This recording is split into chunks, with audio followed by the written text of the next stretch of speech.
Welcome to Part 5.1 of American Comics from Containment Anomalies to Great Old Ones. If you encounter any issues or have feedback, please let me know in the comments. Your input helps me improve, and I'm here to make sure you have the best experience possible. Enjoy the content. Chapter 101. The most powerful members of the Mutant Brotherhood are almost all here, be it Sabretooth or Juggernaut. Both are the ace-level existence of the Mutant Brotherhood, and Sabretooth can fight against Wolverine without losing the wind, and even has stronger personal combat power than Wolverine. But because he has experienced brainwashing too many times, he is a little crazy. And Juggernaut is even more able to not fall behind in the face of the Golem and Hulk. He is recognized as a powerful player in the Marvel Universe. But now, neither Sabretooth nor Juggernaut has failed. In front of the Foundation and the Pandora's Box mobile task force that Jiang Bai just established, they are totally powerless to fight back. Now the only remaining strongman in the Mutant Brotherhood headquarters is Magneto. As the leader of the Mutant Brotherhood, a man who only wants to destroy the current human order and establish an era of mutant supremacy. In fact, in Jiang Bai's opinion, his ideal is not so firm. Because in the movie X-Men, Apocalypse, Magneto actually had the opportunity to do that. As long as he helps Apocalypse, the king of mutants who woke up from a deep sleep thousands of years ago, defeat the X-Men, this goal is actually possible. But he didn't because the X-Men had his son, Quicksilver. Seeing that his son was about to die at the hands of Apocalypse, Magneto betrayed Apocalypse, who gave him greater power and was about to lead him to the ideal world he wanted. In fact, from this time on, Jiang Bai has already seen it. Magneto wasn't fighting for mutant at all. He just wanted revenge. He wanted to save his co-worker with good intentions, but was betrayed by the other party, which eventually led to revenge for the child and wife who were killed by humans. It's just that his target of revenge is not his fellow workers, nor those who killed his wife and children, but the entire human race. So when Apocalypse decided to kill Quicksilver in order to start a mutant dynasty, Magneto rebelled. And after Magneto's rebellion, those who originally helped Apocalypse, but were actually Magneto's subordinates, also defected and attacked Apocalypse together, and finally killed Apocalypse completely under Phoenix's hand. Magneto is just a husband and father who wants revenge. The mutants in his mouth are all relatives and brothers, but it is just a cover to attract more people to help him take revenge. So Magneto's Mutant Brotherhood is almost all undercover and various betrayals. Because after they see the essence of Magneto, no one will continue to assist Magneto. Magneto, surrender. Cain looked at Magneto, who was still fighting with Abel, and opened his mouth to make Magneto surrender. After all, now Magneto has actually lost. All his subordinates have already lost, and he is the only one who is still insisting, which is just a waste of time. What's more, Cain was also worried that Abel would accidentally kill Magneto. After all, Jiang Bai's order was to capture Magneto, not to kill Magneto. But it was obvious that Magneto had no intention of accepting Cain's suggestion at all. Instead, after seeing this scene, he uttered a harsh word. "This is just a base of my Mutant Brotherhood. Even if you destroy this, but you still can't destroy mutants' will to subvert this small world."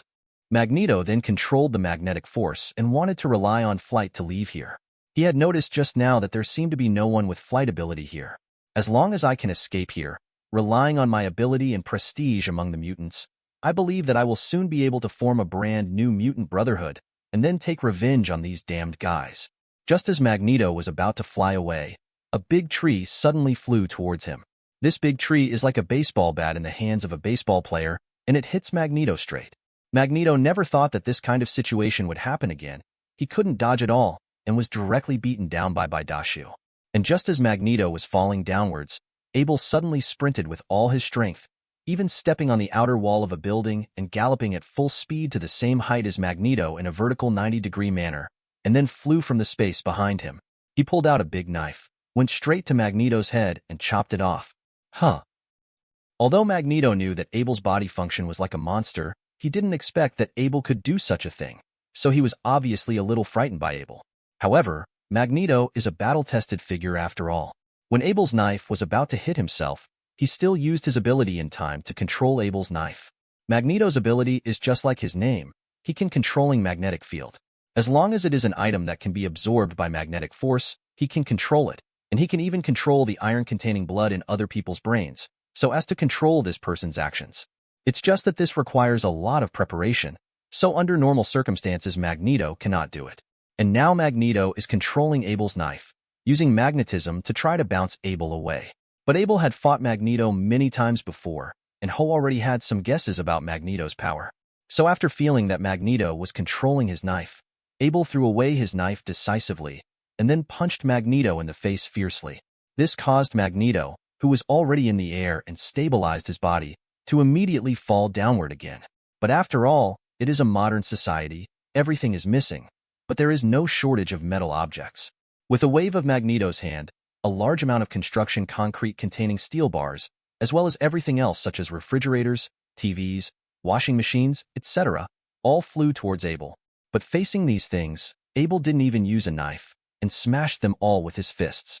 The whole person rushed towards Magneto like a tiger descending the mountain. Damn it, doesn't this guy even feel pain? Seeing that Abel's hands had smashed those things and turned bloody, but Abel didn't even respond at all. This was enough to surprise Magneto. Just as Magneto was about to use his power, the nearby metals gathered together and attacked Abel's in unison. But who knew that just as he was about to do this, a bald eagle suddenly appeared in front of him, and its sharp claws grabbed Magneto directly. In a panic, Magneto could only control the nearby metal objects to attack the bald eagle, but these objects passed directly through the bald eagle's body. Phantom? As soon as Magneto realized what was going on, Abel rushed in front of him, grabbed Magneto's shoulder, and then slammed his head with a hammer, knocking Magneto unconscious on the spot. Magneto originally planned to use all his firepower to fight to the death with Abel and the others. But before he was ready, Abel hit the headbutt, and he suddenly felt that his eyes went dark, the mind was dizzy. Then he fainted completely. Abel, don't kill him. Kane watched Abel defeat Magneto, and immediately yelled loudly at Abel, telling Abel not to kill Magneto. After all, Abel is Kane's younger brother, and he knows what kind of person Abel is. If you don't remind him, Kane is seriously worried that Abel will kill Magneto directly. The president let them capture him alive. If Abel really killed Magneto, it would be against the president's intention. But fortunately, Abel didn't get on top this time. Or in other words, the battle with Magneto made Abel enjoy himself. So Abel didn't do anything to Magneto, but after knocking Magneto out, he brought Magneto to everyone's side. At this time, the rest of the people have gathered together. These are the only people who are defined as abnormal objects in the Mutant Brotherhood headquarters, and they have all been captured now. Kane's eyes swept over these people. Kane, who has a photographic memory, can naturally see that this is all. These people are the only ones who can be called abnormal objects. Their variant ability is powerful and has surpassed the normal value, so it is considered an anomaly. The main purpose of Jiang Bai this time is also to let them contain these people. Notify the headquarters, send someone over to do the aftermath work. We will return immediately. Although Abel is the captain of Pandora's box, Kane is actually in charge. For this, Abel was actually very unhappy. But he didn't say much, because Kane is indeed better than him in management. Under Kane's arrangement, the Pandora's box team methodically dealt with the follow-up miscellaneous fish, and then left here quickly. The headquarters of the Foundation. On a huge cruise ship riding the wind and waves in the Pacific Ocean.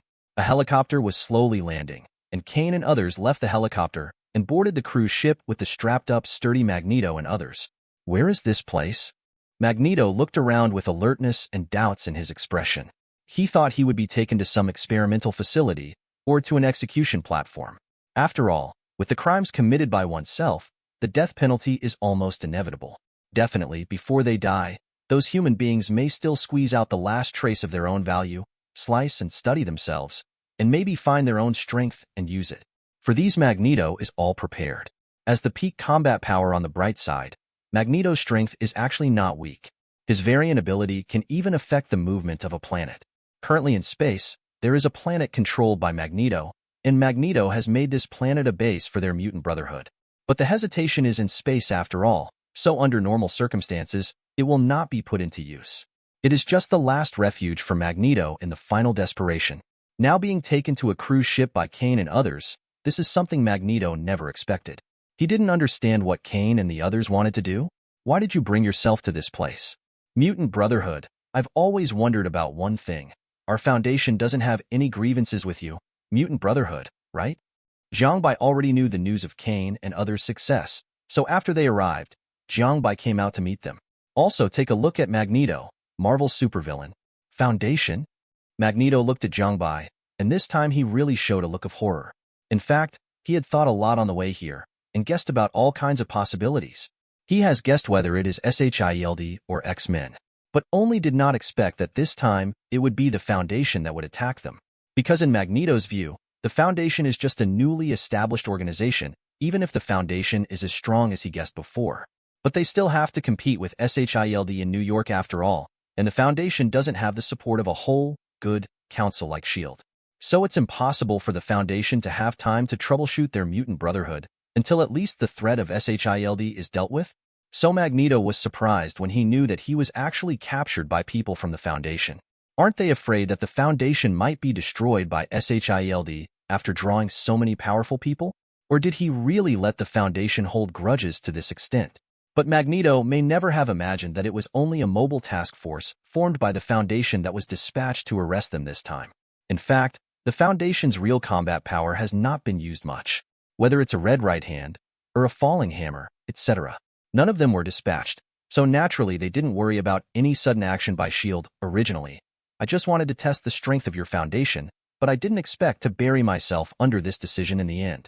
Magneto looked at Jiang Bai and said bitterly. He just made one of the most common and normal decisions. Magneto does this every time a new organization comes along. And it doesn't cause any big problems every time. But this time, this kind of thing happened. Thinking of this, Magneto couldn't help showing a wry smile. But Jiang Bai didn't care about it, and Magneto and his subordinates, Jiang Bai really didn't care too much, and arresting them now is just for reward. As soon as Jiang Bai waved his hand, Magneto was escorted into the containment room. At the same time, Jiang Bai also got the reward he wanted. Congratulations to the host for successfully containing Magneto. Get a reward of 5,000 SAN value. What? Congratulations to the host for the successful containment. The end. Chapter 102. Congratulations to the host for successfully containing Magneto, and the reward SAN value is 4,000.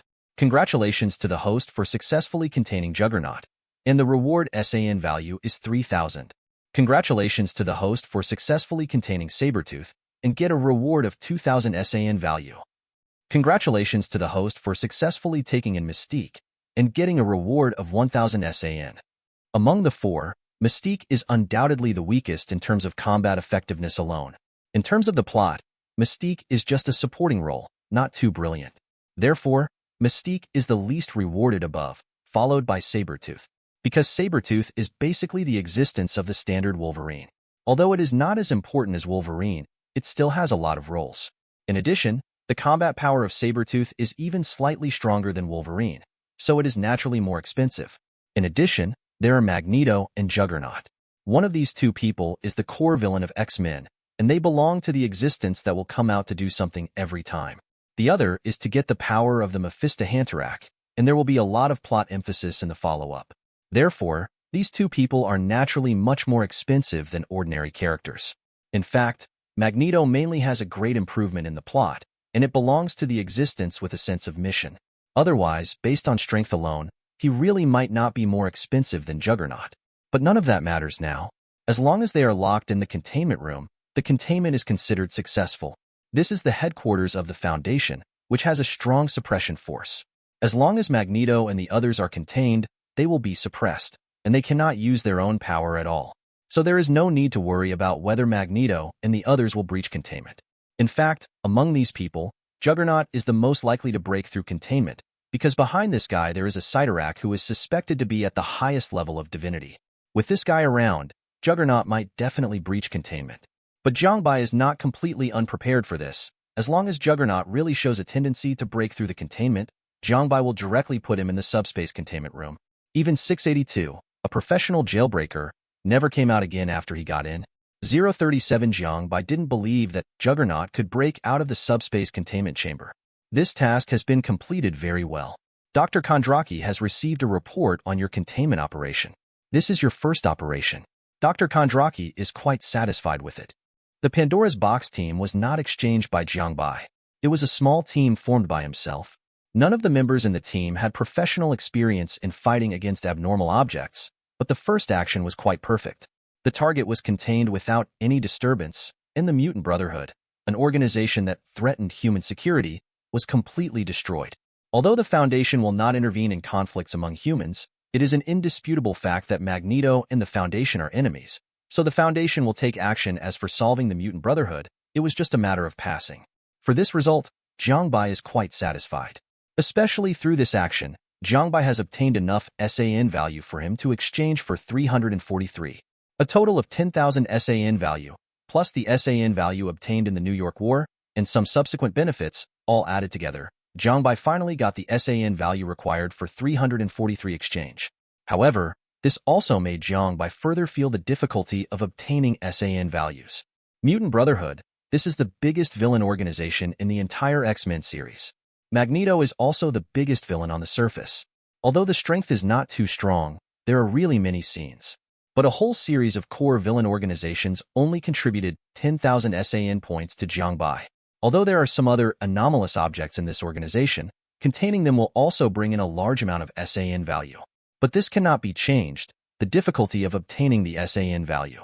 If you really want to get enough SAN value, it is not enough to contain these native anomalies after all. Unless Jiang Bai can contain the Life Tribunal, this almighty universe level and other existences. But at that time, what is the difference between Jiang Bai and BCDD, OA?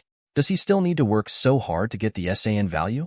So Jiang Bai is thinking about one thing now. Should I put the development of old beliefs on a daily basis? But I haven't found any suitable one yet. Jiang Bai was heading towards it, and suddenly felt that the whole cruise ship began to shake. And it's pretty intense. It was as if they were in a cauldron at the moment, and someone was stirring the cauldron with a spoon. Tsunami? Jiang Bai immediately understood that there was a tsunami. But recently, have you ever heard from the meteorological department that there will be a tsunami here? President, I found a trace of abnormal activity. At this moment, the captain of the Nine-Tailed Fox rushed over and spoke to Jiang Bai eagerly. At the same time, Red Right Hand, who is responsible for protecting Jiang Bai's safety, is also using his strength to maintain the stability of the cruise ship and resist the tsunami. Looking at the tsunami in front of him, Jiang Bai couldn't understand. This tsunami should be caused by the so-called abnormal object. But thinking of this possibility, Jiang Bai couldn't help being surprised again. It was a tsunami after all. And it seems that the scale of this tsunami is not small. An anomalous object capable of causing a tsunami of this scale is absolutely no small matter. What kind of abnormal object is it? It can cause such a commotion. This abnormal object is definitely not trivial. Jiang Bai asked Captain Nine-Tailed Fox seriously. An anomaly with such a powerful force definitely uses a divine being. In the Foundation's classification, divinity is a powerful existence second only to the supreme divinity, each of which uses powerful power enough to destroy human beings. This is definitely the most powerful and dangerous anomaly that Jiang Bai has seen so far. That's why Jiang Bai is so serious. It's confirmed.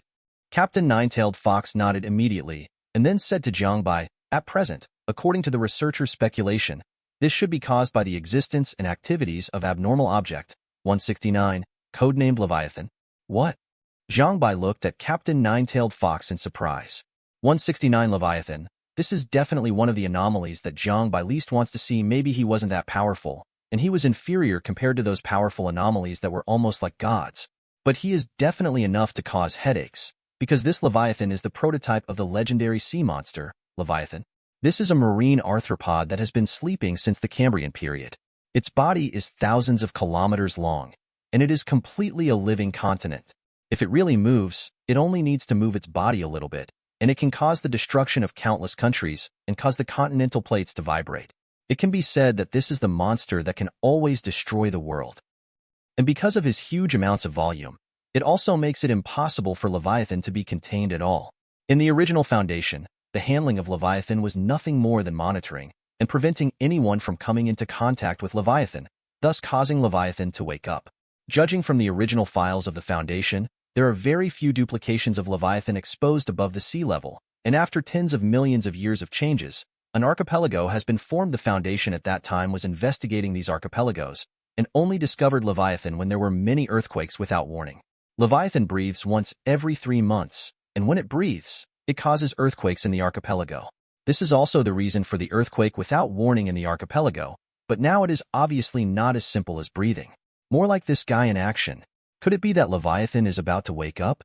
Thinking of these, Jiang Bai's scalp went numb. After all, this thing is an uncontainable existence, and under the management of the Foundation, it will only monitor it. Keep him asleep as much as possible. Because in the universe of the original Foundation, although abnormal objects are dangerous, but the chaos has not spread to Leviathan, but it is different now. This is Marvel, a place with constant internal and external troubles. Not to mention anything else, just human beings alone do not know how many times they have died. These guys can't say when. If they have a convulsion, they may wake up Leviathan. From the looks of it now, he should be sleepy and dazed, moving around in a dream. But Jiang Bai reckons that the tsunami should have already affected a generation of nearby coastal cities, and it is bound to attract the attention of other organizations. By then, the problem will be serious. Get ready immediately, locate the location of Leviathan, and then set off immediately. We must not let other organizations get there first. Yes. Captain Nine-Tailed Fox immediately went down to make preparations, and Jiang Bai also waited for the result with a serious face. Leviathan was already doomed to be unable to be contained normally, but Jiang Bai still planned to follow the original plan of the Foundation to monitor Leviathan and let him fall into a deep sleep forever as a minister. So for this plan, they must make all adequate preparations, and they must not be sloppy in the slightest. On the other side, a sudden tsunami engulfed 2/3 of the coastal cities in the beautiful country in an instant. The whole beautiful country was thrown into panic because of this sudden tsunami. Such a terrifying tsunami hit suddenly, but the meteorological department didn't even have an early warning, which made many people who suffered losses speak up to the meteorological department and ask them to take responsibility for it. SHIELD also detected at this time that a huge amount of life source suddenly appeared in the Pacific Ocean, and this life source disappeared after being active for about a second. Then there was a tsunami that almost swept the entire world. SHIELD immediately analyzed this huge source of life, but the final result made everyone feel scared. Are you sure this data is correct? Fury took the data in his hand and looked back and forth no less than 20 times. Although this data is actually not much, not even a primary school student has written as many words. But what was written on it made it clear that Fury, no matter what, couldn't believe it.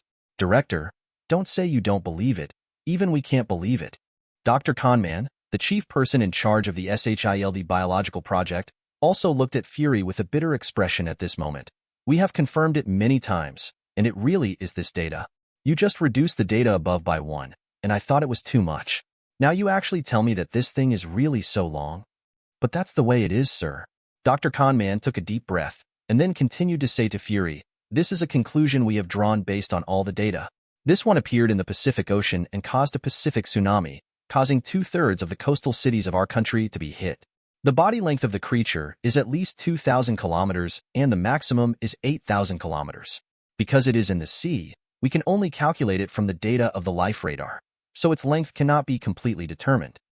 The shortest is 2,000 kilometers, and the longest is 8,000 kilometers? Do you know the length of our beautiful country? Fury slammed the data report on the table, 4,500 kilometers. In other words, this monster that appeared in the Pacific Ocean is very likely to be bigger than the entire beautiful country? You told me it was an animal? Why didn't you say it was a continental plate that was surfacing? Fury really couldn't believe that such creatures existed in their world. And such a huge amount of a creature, if it really exists, why is there no movement for such a long time? It stands to reason that such creatures exist, and these coastal countries have long since perished. Director, what we should do now is not to debate whether such a monster really exists. Fury couldn't help falling into silence when he heard Dr. Conman's words. Indeed, what they really should do now is not to argue whether there is such a creature, but to set off immediately to confirm it. Tell the Avengers that a continent has suddenly come to life. The Zero End. Chapter 103. Asgard. When Leviathan appeared, Odin, who had been paying attention to the earth, saw Leviathan immediately. What it is? Odin looked at Leviathan with a puzzled expression, shook his body a little, and then went on to sleep again. But the huge amounts of tsunami it caused have enveloped the coasts of several countries. It seems that this Leviathan is simply a monster that destroys the world. But in fact, if Leviathan is just huge amounts of body type, Odin will not feel anything. He is the existence who conquered the 9 universes. As the conqueror of the 9 universes, what has Odin not seen in the 9 universes? All kinds of powerful monsters, huge amounts of creatures Odin has seen. Even Odin has seen huge existences like boundless darkness. Compared with such existences, Leviathan is actually still big? Not. But where Odin would really be so surprised is the life force of the Leviathan. Although Odin is the existence of level godfather and has a long lifespan, Odin's lifespan is limited after all. Now Odin has lived for more than 1,000,000 years, and his lifespan is coming to an end. Otherwise, he wouldn't be regularly falling into Odin's sleep, trying to slow down the loss of his strength and lifespan. But even so, Odin has come to the end of his life. Odin doesn't know how long he can live, but it is precisely because of this that Odin pays so much attention to Thor and Loki's affairs, because he is about to die, and before he dies, Odin still hopes that he can train Thor and Loki to become excellent talents that live up to expectations. But this goal seems to be somewhat difficult to achieve. Now Thor is still messing around with those humans, without any progress at all. As for Loki, he joined that strange foundation, and he is even more unclear about their details and Loki's current situation. Speaking of which, the Foundation seems to be heading to that place too. Odin is also starting to plan something in his mind at this time. You don't care about Loki and Thor, but you have been staring at Midgard all the time. What do you want to do? Odin's wife Frigga at the moment also came to Odin's side, looking at Odin suspiciously. Frigga is actually quite dissatisfied with Odin's delegating Thor and Loki to Midgard and completely ignoring them. But because Odin is the king of Asgard and her husband, Frigga can only hide all the dissatisfaction in her heart. But between the words, the teasing of Odin is quite obvious. I am naturally concerned about our children. I can't let them have any accidents. Odin naturally understood Frigga's dissatisfaction with him, but Odin smiled indifferently, as if he didn't care about all of this. You still care about them? Frigga looked at Odin with contempt, and her words were full of dissatisfaction with Odin. Although Odin is the king of Asgard, he is the king of their Aesir Protoss. But Frigga didn't mean to give Odin face at all. Frigga, the queen, is also not just a simple vase. It's just that in front of Odin, she is already restraining her edge. They are my children after all. I don't care about them. Who cares about them? Odin spoke to Frigga like a kind elder, but his eyes fell straight on the Pacific Ocean on the earth.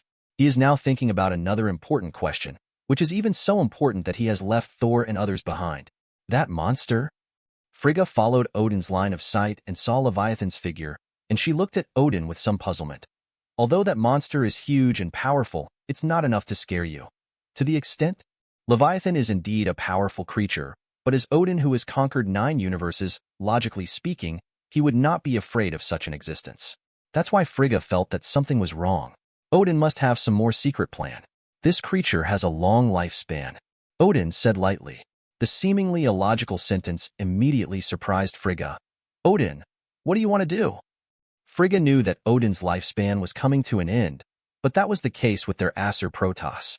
No matter how powerful they are, they will eventually die of old age, but their souls can be eternal in Asgard.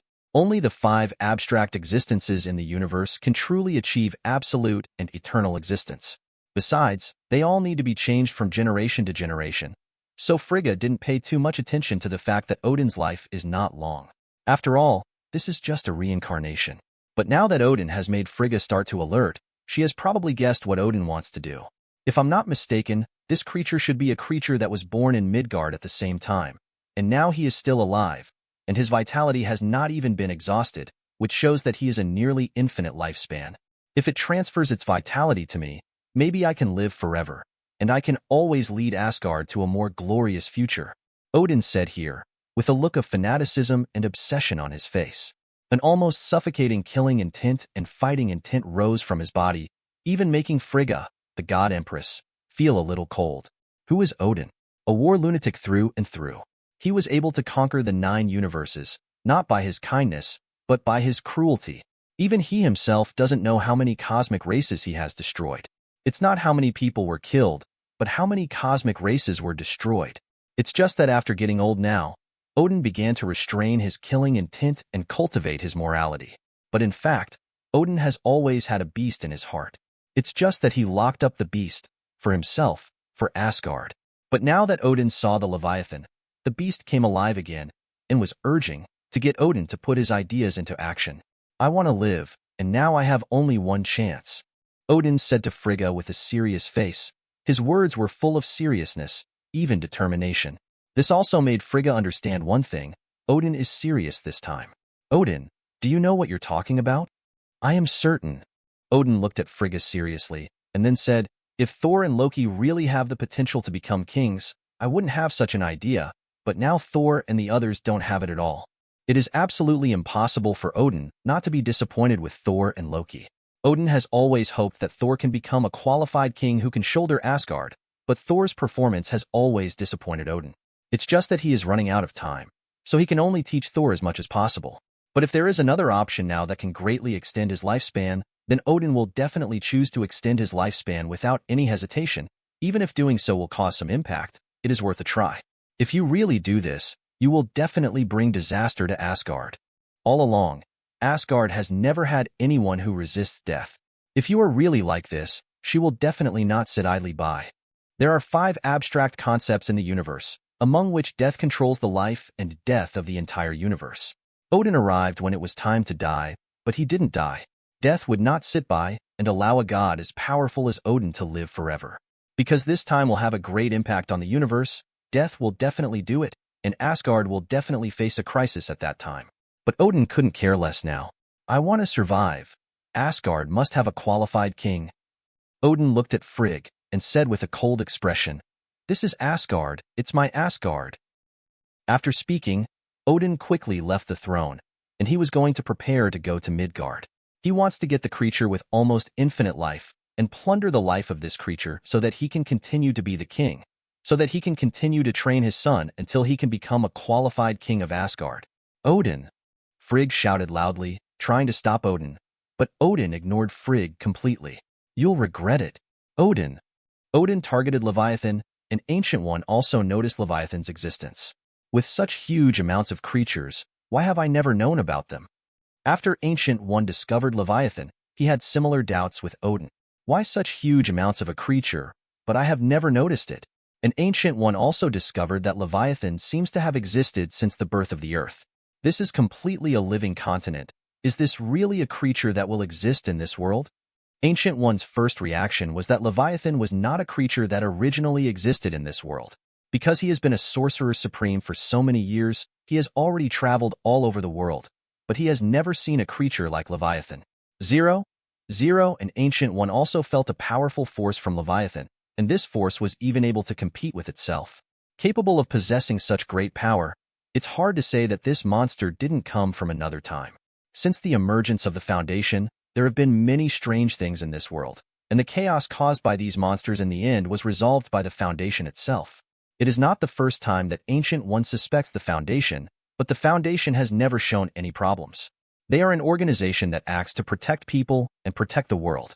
Therefore, they have always been suspicious of the Foundation, but have not really taken any action against the Foundation. But the appearance of Leviathan this time is a little too dangerous. For this world, Leviathan can be regarded as a world-destroying monster. Such existence made Ancient One feel uneasy. As the world's Asgardian, Sorcerer Supreme, Ancient One does not want any existence on the Earth that can threaten the Earth. So after Ancient One confirmed the appearance of Leviathan, he has been thinking about whether he should meet with people from the Foundation and confirm what kind of organizations the Foundation is.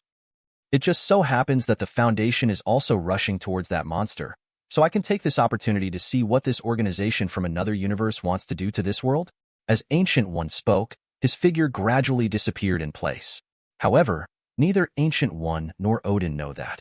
On a small island in the Pacific Ocean, a group of people wearing simple grass skirts and painted with oil paint, like primitive tribes, are gathering together as if they are doing some kind of ceremony. In front of them stood an altar. But what was placed on the altar was not sacrifices such as cattle and sheep. Rather, they were strange organs, all of which looked rotten and diseased. And there are some organs, it can be seen that tumors and other objects should be attached to them, and they are also covered with blood, which makes people feel very disgusting. Moreover, these people who are performing the ceremony also have some diseased parts on their bodies, and various flies and mosquitoes are attached to their diseased parts, constantly biting. But these people didn't feel anything at all. Instead, they looked at the altar in front of them devoutly, and constantly chanted some strange spells. Great God of flesh, supreme creator of flesh and chaos, we praise you, we are grateful to you, and we hope that in your kingdom, the leader Ion can bestow glory shine on us. We are all followers of carnality. The end. Chapter 104. Pacific Ocean. Since the last tsunami incident, there has been a rumor quietly circulating in the beautiful country, saying that there is a huge amount of monster in the Pacific Ocean. The previous tsunami was caused by this monster. And there is a growing trend. It seems that many people believe in the existence of this monster. This is especially true for residents of those coastal cities that have been hit by disasters. They are all people who have lived by the sea for many years, and they think they know enough about the sea. But the last tsunami came too suddenly. All of them didn't even realize that there was something wrong before it happened. Naturally, they don't want to admit that it's because they don't understand the sea. After all, as proud and beautiful Chinese people, they must know everything. So since then, many people have come to the Pacific Ocean, wanting to find the figure of the legendary monster. There are even people offering a reward of $3 million. As long as someone finds this monster, they can get $3 million. This stimulated people even more, and they all threw themselves into the embrace of the Pacific Ocean, wanting to find this monster and get the $3 million. And Yuank is one of them. He is a mutant, but he has never told anyone, and his appearance is the same as that of a normal human, so no one has ever known his true identity. And his variant ability is also very simple, able to live normally underwater and talk to some fish. Using this ability, he became a diver and carried out many dangerous missions, but he saved himself from danger with his own variant ability. And now their company has taken on a mission to find the legendary monster 683 in the Pacific Ocean. Everyone, work hard. As long as you complete this task, the company will give each of you a bonus of $100,000 and let you take a paid vacation for 1 month. On the yacht, the director of the salvage department of Haima Diving and Salvage Company is drawing big cakes for the divers around him and give them a bright future. Hearing that many divers around him were very excited, but Yuank sneered at this, rolling his eyes was full of disdain for the director's words. For this monster in the Pacific Ocean, the company got the entrustment from a mysterious customer. According to the information I got from the executive's wife, this business will give the company at least $100 million. For such a big business, you only give yourself such a small amount? Still want to work for the company? Thinking of the supervisor's wife, Yuank couldn't help touching his mouth, wondering if the fat woman was sick. I heard that this fat woman is quite messy outside, so don't make yourself sick? Yuanka shook his head while thinking. I still have no skills. If only I can hook up with the wife of the general manager. That woman is really... After thinking about these useless things, Yuank withdrew his thoughts again. As long as you record the figure of this mysterious monster and resell it yourself, you will get at least $3 million. Long before coming here, Yuank had already found several buyers online. They are all willing to pay a high price to buy their own video, but the premise is that they can really capture the figure of that monster. But Yuank thinks this is not a problem. He had already understood when he came here that this monster basically must exist. It's just that in this huge amounts of Pacific Ocean, it is extremely difficult to find such a monster. But Yuank believes in himself, because for him, the sea is no different from the ground. As long as I find high-intelligence fish like dolphins, I can get news about this monster from the mouths of these fish. At that time, I only need to take pictures of that monster and sell them for a lot of money. Then you can realize the freedom of wealth, find a city with beautiful scenery and many beauties to settle down, and enjoy the happy time of the rest of your life in peace and security. Everything has been planned by Yuank. At this time, the director's speech has come to an end. This is near an unnamed archipelago. After our company investigated the location of the tsunami, we finally confirmed that the center of the tsunami should be near this archipelago. I heard that among these archipelagos, there are still some backward primitive tribes, and they still retain the custom of cannibalism, so you'd better be careful and shoot immediately if something goes wrong. The supervisor talked a lot, and after everyone didn't care about it, he finally said a useful word. Then a pistol was distributed to all of them. This is the newly developed waterproof firearm, and the price is not generally expensive. If it weren't for the importance of this business, the company would never have given these firearms to Yuank and the others. Okay, the oxygen tubes on your backs are enough to support you for an hour of diving. During this period, you have to use the life radar in your hands to detect the sources of life near you, which is the green mark on it. The bigger the creature is, the higher it is. The marker is also bigger. Director, what if this monster is too big for the radar? Yuank said jokingly, and the companions around couldn't help laughing when they heard what he said. Only the supervisor said to Yuanka with some displeasure, the display of a blue whale on the radar is only in the file size of soybeans. How big a monster do you think it is to make this radar unable to fit? Yuank didn't answer, but looked at the supervisor with some doubts. He could feel that there was something wrong with Mu Guan's attitude towards him. Could it be that he found out about the affair with his wife? Yuank was looking worried in his heart, but the supervisor had already ordered everyone to take action at this moment. The action begins. After receiving the order from the supervisor, everyone immediately entered the sea. Although Yuank was a little worried about whether the supervisor would avenge his personal revenge publicly, he breathed a sigh of relief once he thought that he could live even in the sea. Even if the supervisor really wants to do something to him, he is not afraid. The big deal is to swim back from here. Anyway, I can live underwater. Thinking of this, Yuank didn't pay much attention and plunged into the sea directly. Recognized as the strongest diver in the entire department. When Yuank got into the water, the others hurriedly followed. After all, everyone knew about Yuank's ability. They don't want Yuangshu to overwhelm them this time. Although the company didn't say it, they all knew in their hearts that those who found the monster and recorded it would definitely have more rewards. Everyone wants this reward, which is why they are so aggressive. Yuank, I hope I can see you back. Seeing that everyone had already entered the water, the supervisor no longer concealed it and stared at the place where Yuank entered the water with a fierce look in his eyes. He already knew about Yuank hooking up with his wife that day. It was just because the company had already accepted the business at that time, and at this time, they would definitely be punished by the higher-ups if they did anything to the ace diver of the company, Yuank. That's why the supervisor endured it, but he also secretly tampered with Yuank's oxygen tank.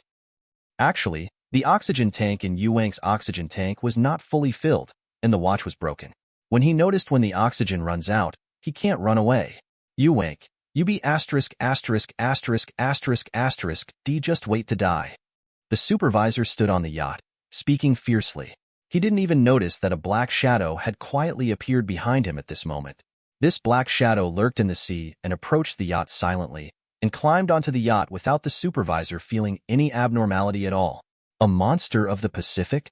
It's almost as ridiculous as the Loch Ness monster, the supervisor said with a look of disdain. In his opinion, the Pacific monster incident this time was nothing more than an operation by someone with a heart. A tsunami was not predicted, and it was said that it was caused by monsters. That small island that lived a good life only happened every now and then. I haven't seen anyone say that there are some monsters that control earthquakes there. Another reason why the supervisor dared to do something to Yuank was because he felt that there were no so-called monsters at all. These are all just nonsense and should not be taken seriously. So he naturally didn't expect Yuank and the others to really find this legendary monster. However, just as the supervisor was saying this, the black shadow also came behind him. This is a monster with a human shape, pus and festering all over its body, swollen limbs, and a pitch-black body. What is the taste? The supervisor also smelled the stench coming from the monster, and Dang even turned his head to look behind him. Want to see what it is that smells so bad? As a result, as soon as he turned his head, he saw that monster opened its bloody mouth wide enough to stuff a watermelon into its mouth. What? The supervisor looked at the monster and immediately let out a miserable scream. He turned his head and wanted to run away, but the monster grabbed his shoulders, and then the bloody mouth directly bit off the supervisor's head. Bright red blood mixed with white brains flowed out from the corner of the monster's mouth, and then more black figures appeared from behind the monster, and they jumped into the sea one after another, looking for their prey. Fact. I knew it. This be asterisk asterisk asterisk asterisk asterisk D must know about me and that fat woman. On a reef less than 2 kilometers away from the yacht, Yuanka has already boarded the reef with his own equipment. Because of the abnormal performance of the previous supervisor, Yuank became more vigilant. Therefore, after entering the water, he immediately investigated the equipment on his body. It turned out that there was something wrong with my oxygen tank. Although I can breathe freely underwater, these little tricks of the eye tube are completely useless to me. But being calculated by others is not a happy thing after all, so Yuank immediately planned to report on the supervisor after returning home. And when the time comes, if I really capture the image of this monster, then the supervisor must be my own. Just when Yuank was thinking this way, he suddenly turned around and saw the yacht where the former supervisor was, which was now stained red with blood. What? Yuank was taken aback by this scene, and even his brain was a little bit down at the moment. In the end, he saw a dark guy dragging the supervisor's headless body to a small island not far away, and then he reacted. Cannibal? Yuank immediately remembered that it seemed that the director of the Dead Ghost had said that there were cannibals in the nearby islands. It seems that after he waited for someone to go into the water just now, the supervisor was left alone on the yacht and was killed by the cannibals. Deserved it. Seeing this scene, instead of having any worries or fears, Yuank cursed at the supervisor deserve it. Because of Mutant, Yuank is confident that he can return to the company's cruise ship safely. No matter how fierce these cannibals are, they will not be able to go into the sea to chase and kill themselves. So Yuank didn't mean to be afraid at all, but after observing these cannibals, he turned his head and returned to the sea again. Only this time he threw all the equipment that got in the way on the reef. He wants to act lightly and find this legendary monster as soon as possible. After returning to High 0.2, Yuank immediately took out the life radar. But as soon as this was brought out, Yuank was completely dumbfounded. Why is the whole screen green? Yuank looked at the life radar. The whole screen was green, and he was stunned. That damn director. He even gave himself a bad life radar? Yuank said angrily, and then threw the life radar with his backhand. Don't you think I can't find this monster without the life radar? Yuank didn't expect to be able to find the target by relying on these unqualified electronic products, and immediately he opened his mouth and let out a very strange cry. This is a cry that is almost impossible for humans to make. And not long after the call was made, an extreme dolphin swam over and circled Yuank constantly. If it was normal time, maybe Yuank would play with these dolphins for a while. But now he was all focused on finding the monster that caused the tsunami. So he immediately asked the dolphins with the strange cry before. Although some dolphins were dissatisfied that Yuank didn't play with them, they still answered Yuank's question. What did you say? That monster, what is it? Yuank turned his head in disbelief and looked at the bottom of the small island that he didn't want to see vaguely, and the huge amounts of black shadows under the archipelago. Fear and astonishment swallowed up all of Yuank's sanity almost instantly. Let him radiate fear and fear from head to toe, every moment of his body. The whole archipelago, is that monster? The end. Chapter 105. On the unnamed islands of the Pacific Ocean. Jiang Bai's cruise ship had arrived here early in the morning, but it did not act immediately, but parked here. And just when Jiang Bai and the others came to this island, Jiang Bai and the others met a person, a bald old man. Maybe others don't know him, but Jiang Bai is very familiar with him. Sorcerer Supreme Ancient One, what are you doing here? If it is before the capital is exchanged for 343, maybe there will be some fears in the face of Ancient One Jiang Bai.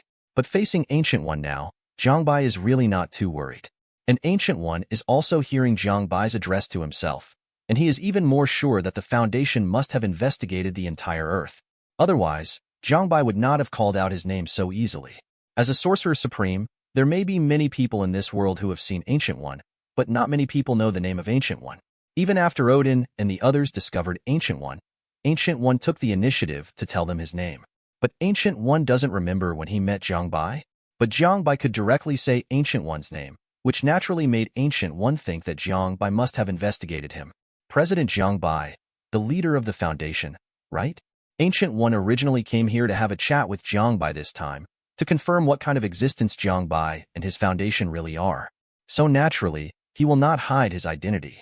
It's me. Jiang Bai nodded, and then winked at the captain of the red right hand beside him. The other party immediately created a table and 2 chairs. Jiang Bai stretched out his hand to Gu. Please sit down. Thanks. Ancient One nodded and sat down.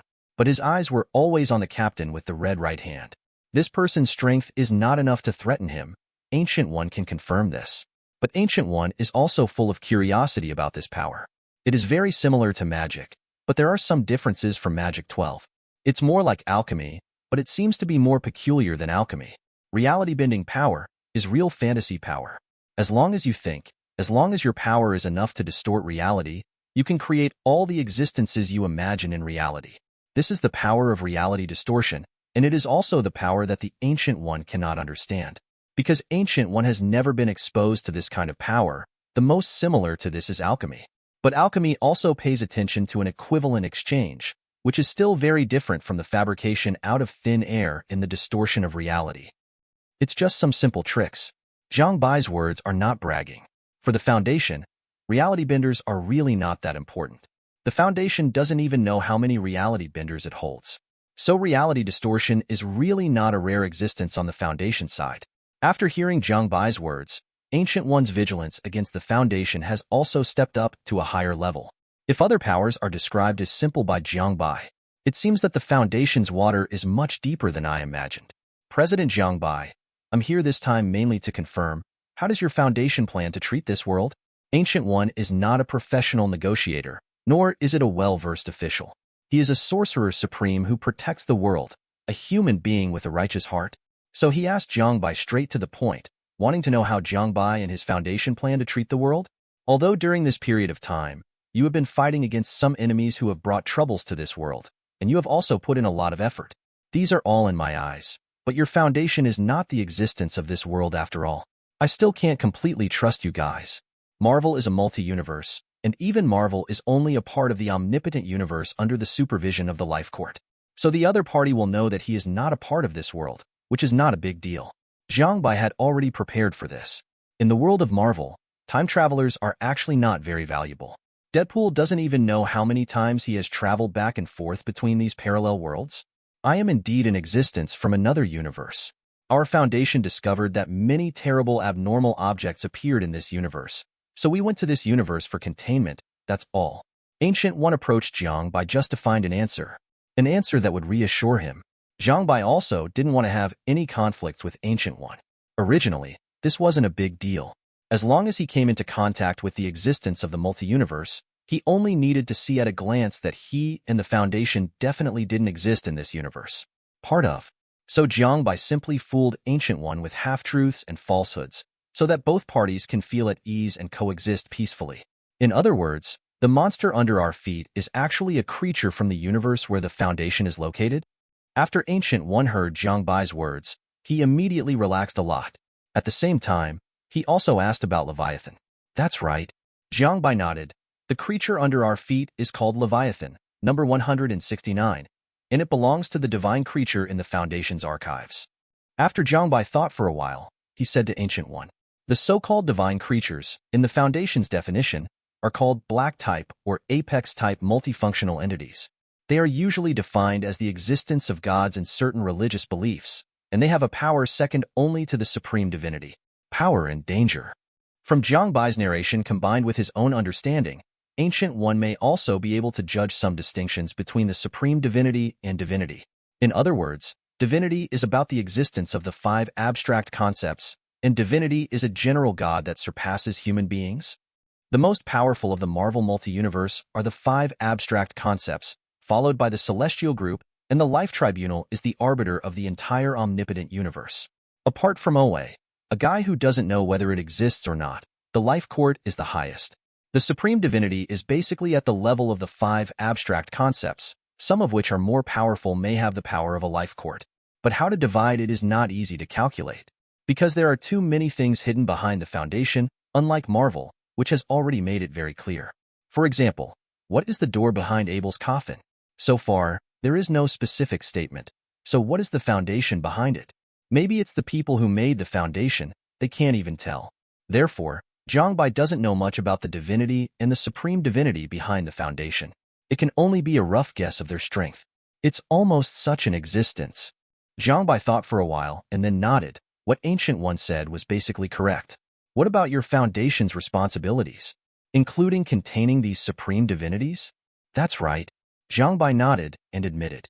This is not that he is bragging, because the Foundation already has the highest divinity in it.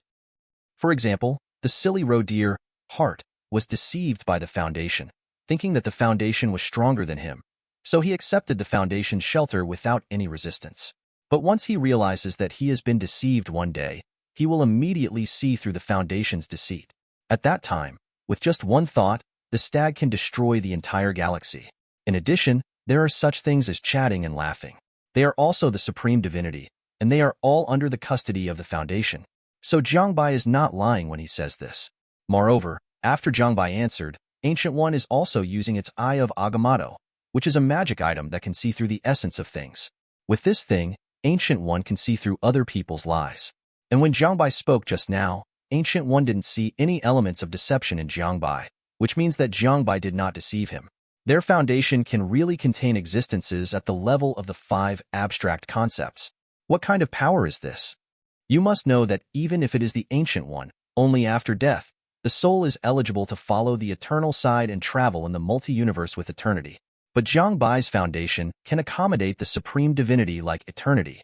How powerful is this? Ancient One couldn't even imagine it. Then what are you going to do now? Contain this monster? Since Jiang Bai and the others had such great power, Ancient One also felt that it would not be difficult to contain Leviathan.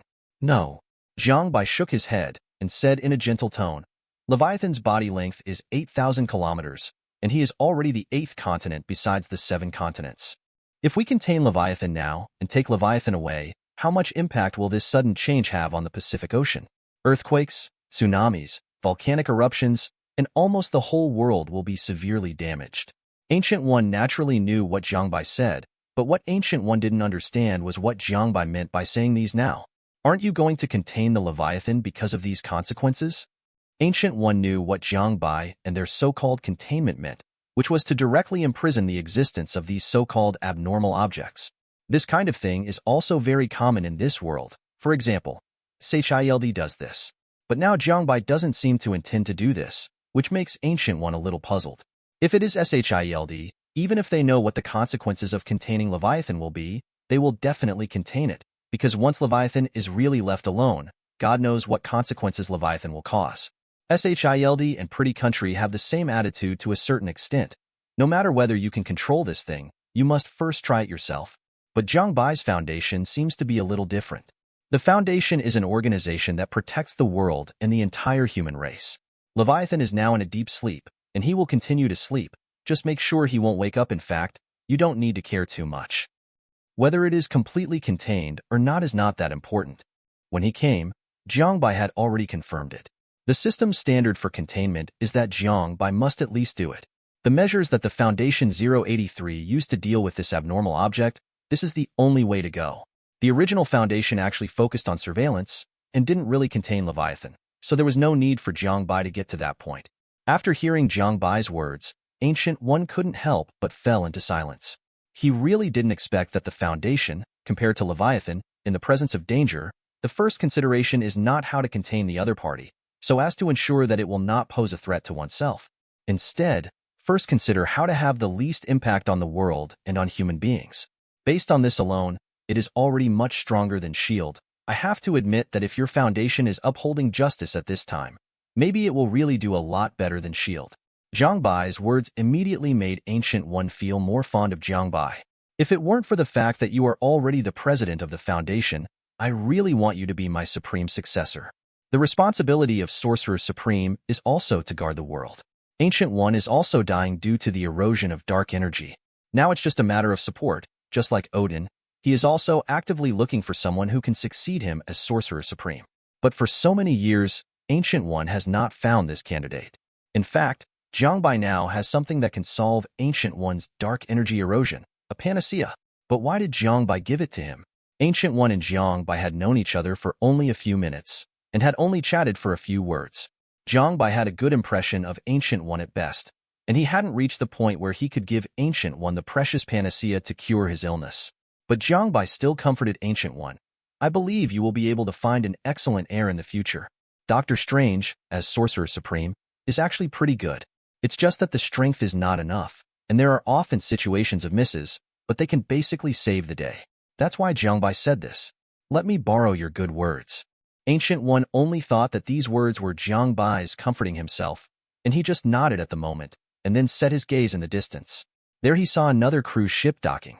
On top of the cruise ship, there was a person he had never met, but he was quite familiar with. S.H.I.E.L.D. Director, Fury. SCP is also here. It seems that the commotion caused by Leviathan this time is not ordinary. Ancient One was talking, but suddenly saw many humanoid monsters crawling out of the sea, and then surrounded Fury and their cruise ship. The end? Chapter 106. Ancient One looked at this scene, and turned to look at Jiang Bai with some doubts.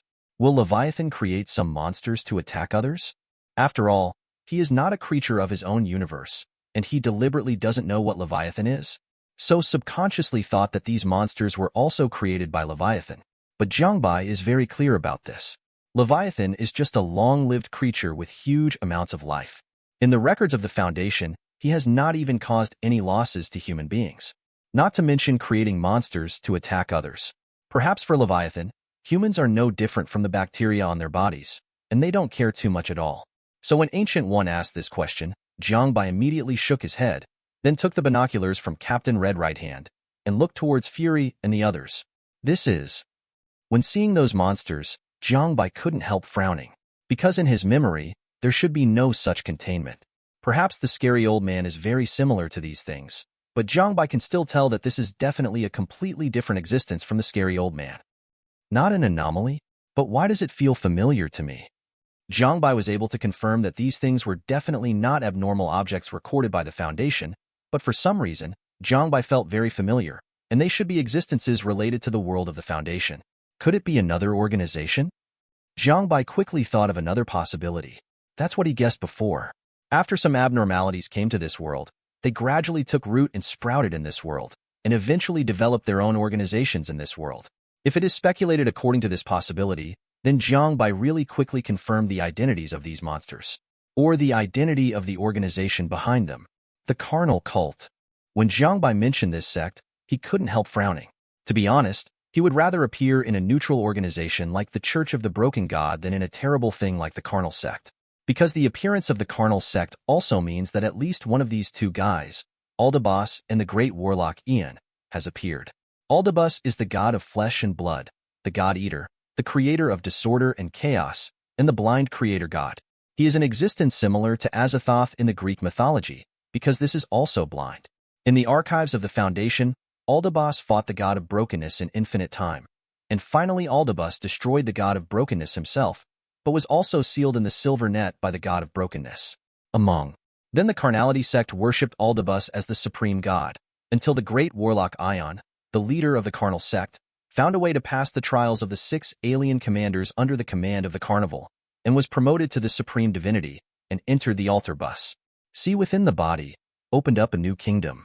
Since then, the belief of the Carnality sect has been transferred from Aldabas to the great warlock Ion, and it is said that the great warlock Ion also got the way to control Aldabas. This is the most troublesome part for Jiang Bai.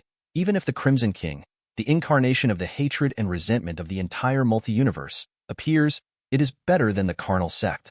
After all, the Crimson King is just a supreme divinity in the final analysis, and the stronger he is, the stronger he is. But the carnal sect is the 2 supreme divinities, and it can crush the god of broken Aldabas, so it is impossible to be weaker than the Scarlet King. So now Jiang Bai is very bald. The carnal cult? What is that? Goo. As soon as he heard this, he immediately asked questions. He is very clear that this carnal sect is definitely a dangerous existence. So I hurriedly asked Jiang Bai. The carnal sect, this is an organization from our universe. They believe in 2 supreme divinities, the god of flesh and blood, Aldabas, and the leader of the carnal sect, Mother Grace, too. When hearing the 2, Ancient One's complexion turned ugly. If it is true as Jiang Bai said, the supreme divinity is in existence at the same level as the 5 abstract concepts. Then the 2 supreme divinities stared at the earth together.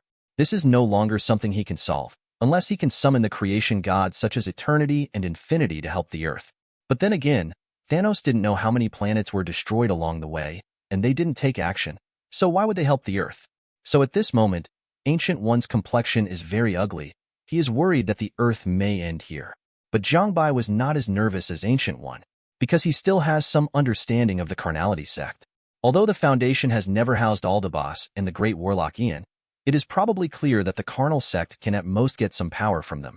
Not directly, and once Aldabas and the great warlock Ion appear in this world, I am afraid that the entire universe will be directly turned into a muddy mass of flesh and blood, just like the existence of a cancerous Marvel universe.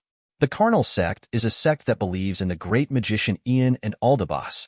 Their beliefs contain various viruses, including tumors, limb swelling, etc. It can be said that the carnal sect is completely a belief in all kinds of things that ordinary people cannot accept the existence of chaos of flesh and blood. According to their teachings, once Aldabas and the great magician Ion come to this universe, then this universe will be turned into a world of viruses and corrupted flesh and blood in an instant. Those monsters just now should also be monsters made by the flesh and blood sect. After hearing Jiang Bai's words, Ancient One immediately noticed the key. Once they come, they will destroy the universe, but there is no problem in the universe now, which means that these 2 supreme divinities have not come. It may also be blocked by other supreme divinities. Jiang Bai said thoughtfully. Now that even the Carnality sect has appeared, it is not impossible for other supreme divinities to appear, especially the god of brokenness, who is immortal with Aldabas. The broken god represents order and reason, while Aldabus represents blindness and chaos. It can be said that these two supreme divinities are complete opposites. If Aldabas and the great warlock Ion really appeared, then the broken god probably also appeared and was fighting them. Another supreme divinity? Hearing Jiang Bai's words, Ancient One frowned again. Now there are two supreme divinities that do exist, and it seems that there are more supreme divinities according to Jiang Bai. So how many supreme divinities are there? Jiang Bai also seemed to see the doubts of Ancient One, and Deng even said to Ancient One, I don't know how many supreme divinities exist, but there are about 20 supreme divinities known so far. 20? Even though Ancient One was well prepared, he was still taken aback by Jiang Bai's words. Looking at Jiang Bai in disbelief, the face is full of shock and ambition. As the Asgardian of the world, Sorcerer Supreme logically said that Ancient One would not be so gaff. But what Jiang Bai said really shocked Ancient One too much. Our multi-universe only has 5 abstract concept existences. Even if you add those Mephistas and evil gods, there will not be more than 10, but there are more than 20 such existences in your multi-universe. Ancient One felt the terror of the Foundation once again. It is already so difficult to know that he is only guarding the Earth in the Marvel multi-universe. The multi-universe where the Foundation is located seems to be more dangerous than the Marvel multi-universe, but the Foundation is still able to stabilize the overall situation. He can even cross multi-universes to hunt down these anomalous objects. This ability is definitely not comparable to his own, but they probably all came to this multi-universe. Jiang Bai suddenly changed the topic, but it made Ancient One's face turn blue for a while. Yes, now these more than 20 supreme divinities may have all come to the Marvel multi-universe. Does this mean that I want to protect the Earth in the hands of these existences? No matter how you look at it, this is impossible. That being said, Ancient One doesn't say that. Because protecting the Earth is what he should do as a Sorcerer Supreme, Ancient One has never had any complaints or negative emotions about it. Even if it is sacrificing itself, Ancient One will not hesitate. If the Supreme Divinity really wanted to attack the Earth, it would have already done so, and it wouldn't wait until now, so we don't have to worry about these aspects yet. Jiang Bai's words reassured Ancient One a little. After all, if the Supreme Divinity is really that powerful, then Ancient One naturally hopes that they will never be their enemies. And now? Do we need to help SHILD? After learning a little bit about the Supreme Divinity, Ancient One seems to be planning to make Jiang Bai's Foundation responsible for the actions of abnormal objects. He never thought that the water behind this foundation would be so deep. So after understanding the specific situation, Ancient One naturally made a random move, worried that it would be self-defeating. Not in a hurry. Jiang Bai naturally shook his head at this, and said to him with a look of watching the excitement. These are just some simple warlock creations, and their strength is not strong. SHILD can't even deal with such a small problem. As Jiang Bai said, he turned his head and walked aside. In fact, when SHILD docked just now, Jiang Bai discovered that on their current small island, it seemed that someone was quietly going to the island. Fury was really angry at the moment. When they were docking just now, they had already seen the people from the Foundation. It was on another small island not far from them. Originally, Fury didn't pay too much attention to it. He expected that the other party would take action when such a big incident happened in the Pacific Ocean. But after he docked, he was immediately attacked by a group of disgusting monsters with a foul smell all over his body. But the Foundation not far from him, and the others had nothing to do with it. Those monsters had absolutely no intention of attacking them, which made Fury really feel like he was being targeted. Co-authored monsters should also be discriminated against, right? Or is your own meat more fragrant than Jiang Bai's? Thinking of these Fury, he became furious for a while, and immediately ordered everyone to deal with these monsters. Thor, Tony, Captain America, hurry up. Fury looked at these monsters who had been shot in the head and were still struggling to get up from the ground, Li Nuozo, and knew that using firearms had little effect. We still have to let SHILD's trump card, superhero, take the shot. If it wasn't for studying this living continent, I wouldn't be here. Tony Listen Rue immediately murmured a little displeased with his order, but then released an arc pulse cannon, blasting a monster into pieces of meat all over the place. In comparison, Thor is more efficient and more ferocious. Mjolnir in his hand smashed directly on the ground, and immediately smashed a big hole. Thunder raged in all directions, blasting many nearby monsters into pieces. In comparison, Captain America's battles are much simpler. Just treat his shield like flying darts, throw it out and cut all the monsters in half. Like Jiang Bai said, These monsters are indeed no match for S.H.I.E.L.D. It was quickly resolved by S.H.I.E.L.D. But after dealing with these monsters, Fury was not happy at all. Now his mind is filled with the question, why these monsters don't attack Jiang Bai, but they want to attack themselves? Thor, what are you doing? While Fury was bewildered, Thor suddenly came and turned around to leave here. Seeing the situation, Fury hurriedly called Thor to stop. Right now, the most important existence of my own fragmented Avengers is Thor. If even Thor is gone, I really have no superhero to show for Yang. But Thor just glanced at Fury apologetically and said, "My father is summoning the gods of Asgard, and he is coming to Midgard." The end. Chapter 107. What's the meaning? Hearing Thor's words, Fury was obviously taken aback. Thor's father is coming to Earth? That is to say, the king of Asgard, the Nordic god King Odin, is coming to Earth. Fury's eyes widened immediately, and his brain began to work rapidly. During this time, although Thor only stayed in SHIELD temporarily, he chose to cooperate with SHIELD in order to save Loki. But it was in SHIELD after all, so Fury also learned something about Odin from Thor. In Thor's description, Odin is definitely a powerful existence beyond the limit of human imagination. Even Fury believes that there may be exaggerated descriptions of Thor's Odin in these descriptions. But this can't change Odin's strength. From Fury's point of view, Odin's strength is very likely to have surpassed his strongest whole card, Captain Marvel. Definitely, it is also possible that I overestimated Odin, but even at the worst, Odin will have the same level of strength as Captain Marvel. That's powerful enough. After all, Fury knows that if Captain Marvel wants to, he can completely destroy the entire Earth. And relying solely on one's own strength, the kind that directly smashes the Earth. Thinking of these, Fury suddenly had an idea. A very bold, but very likely to succeed daughter-in-law method. That is the connection with Odin through Thor, and even the help of Odin. Odin is not just a strong man. He is the king of Asgard, the god-king of the entire Norse mythology. The entire Aesir Protoss are under his rule, and if Odin is really willing to help SHIELD, it means that SHIELD will get help from the entire Asgard. How powerful are those legendary gods? Fury doesn't know about this, but it can be seen from Thor and Loki. At least Captain America is also a powerful existence among superheroes, and they are also suppressed when facing Loki, a god who is not good at fighting. From this point, it can be seen that the Aesir Protoss is at least stronger than most superheroes. For SHIELD, which originally had a faint tendency to split because of trust issues, it is definitely possible to make a comeback.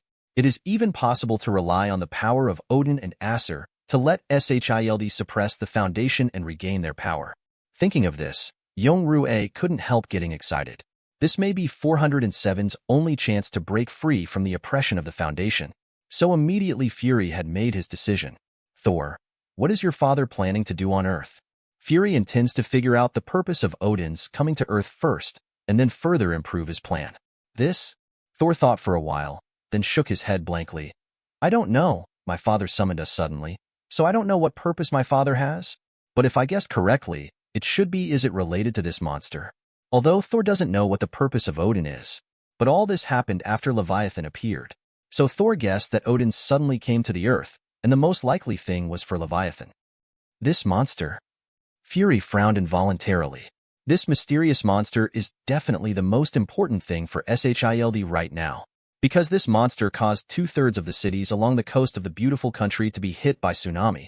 SHIELD was ordered to die by the council to catch this monster. They want to pass this monster and conduct various experiments, such as the Super Soldier Plan, the Eternal Human Plan, and so on.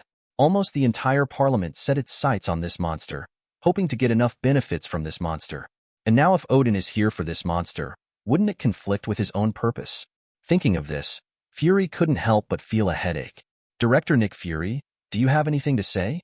Although Thor can't wait to see Odin now, considering that Director Nick Fury has helped him a lot after all. During my time on Earth, Director Nick Fury was also helping me.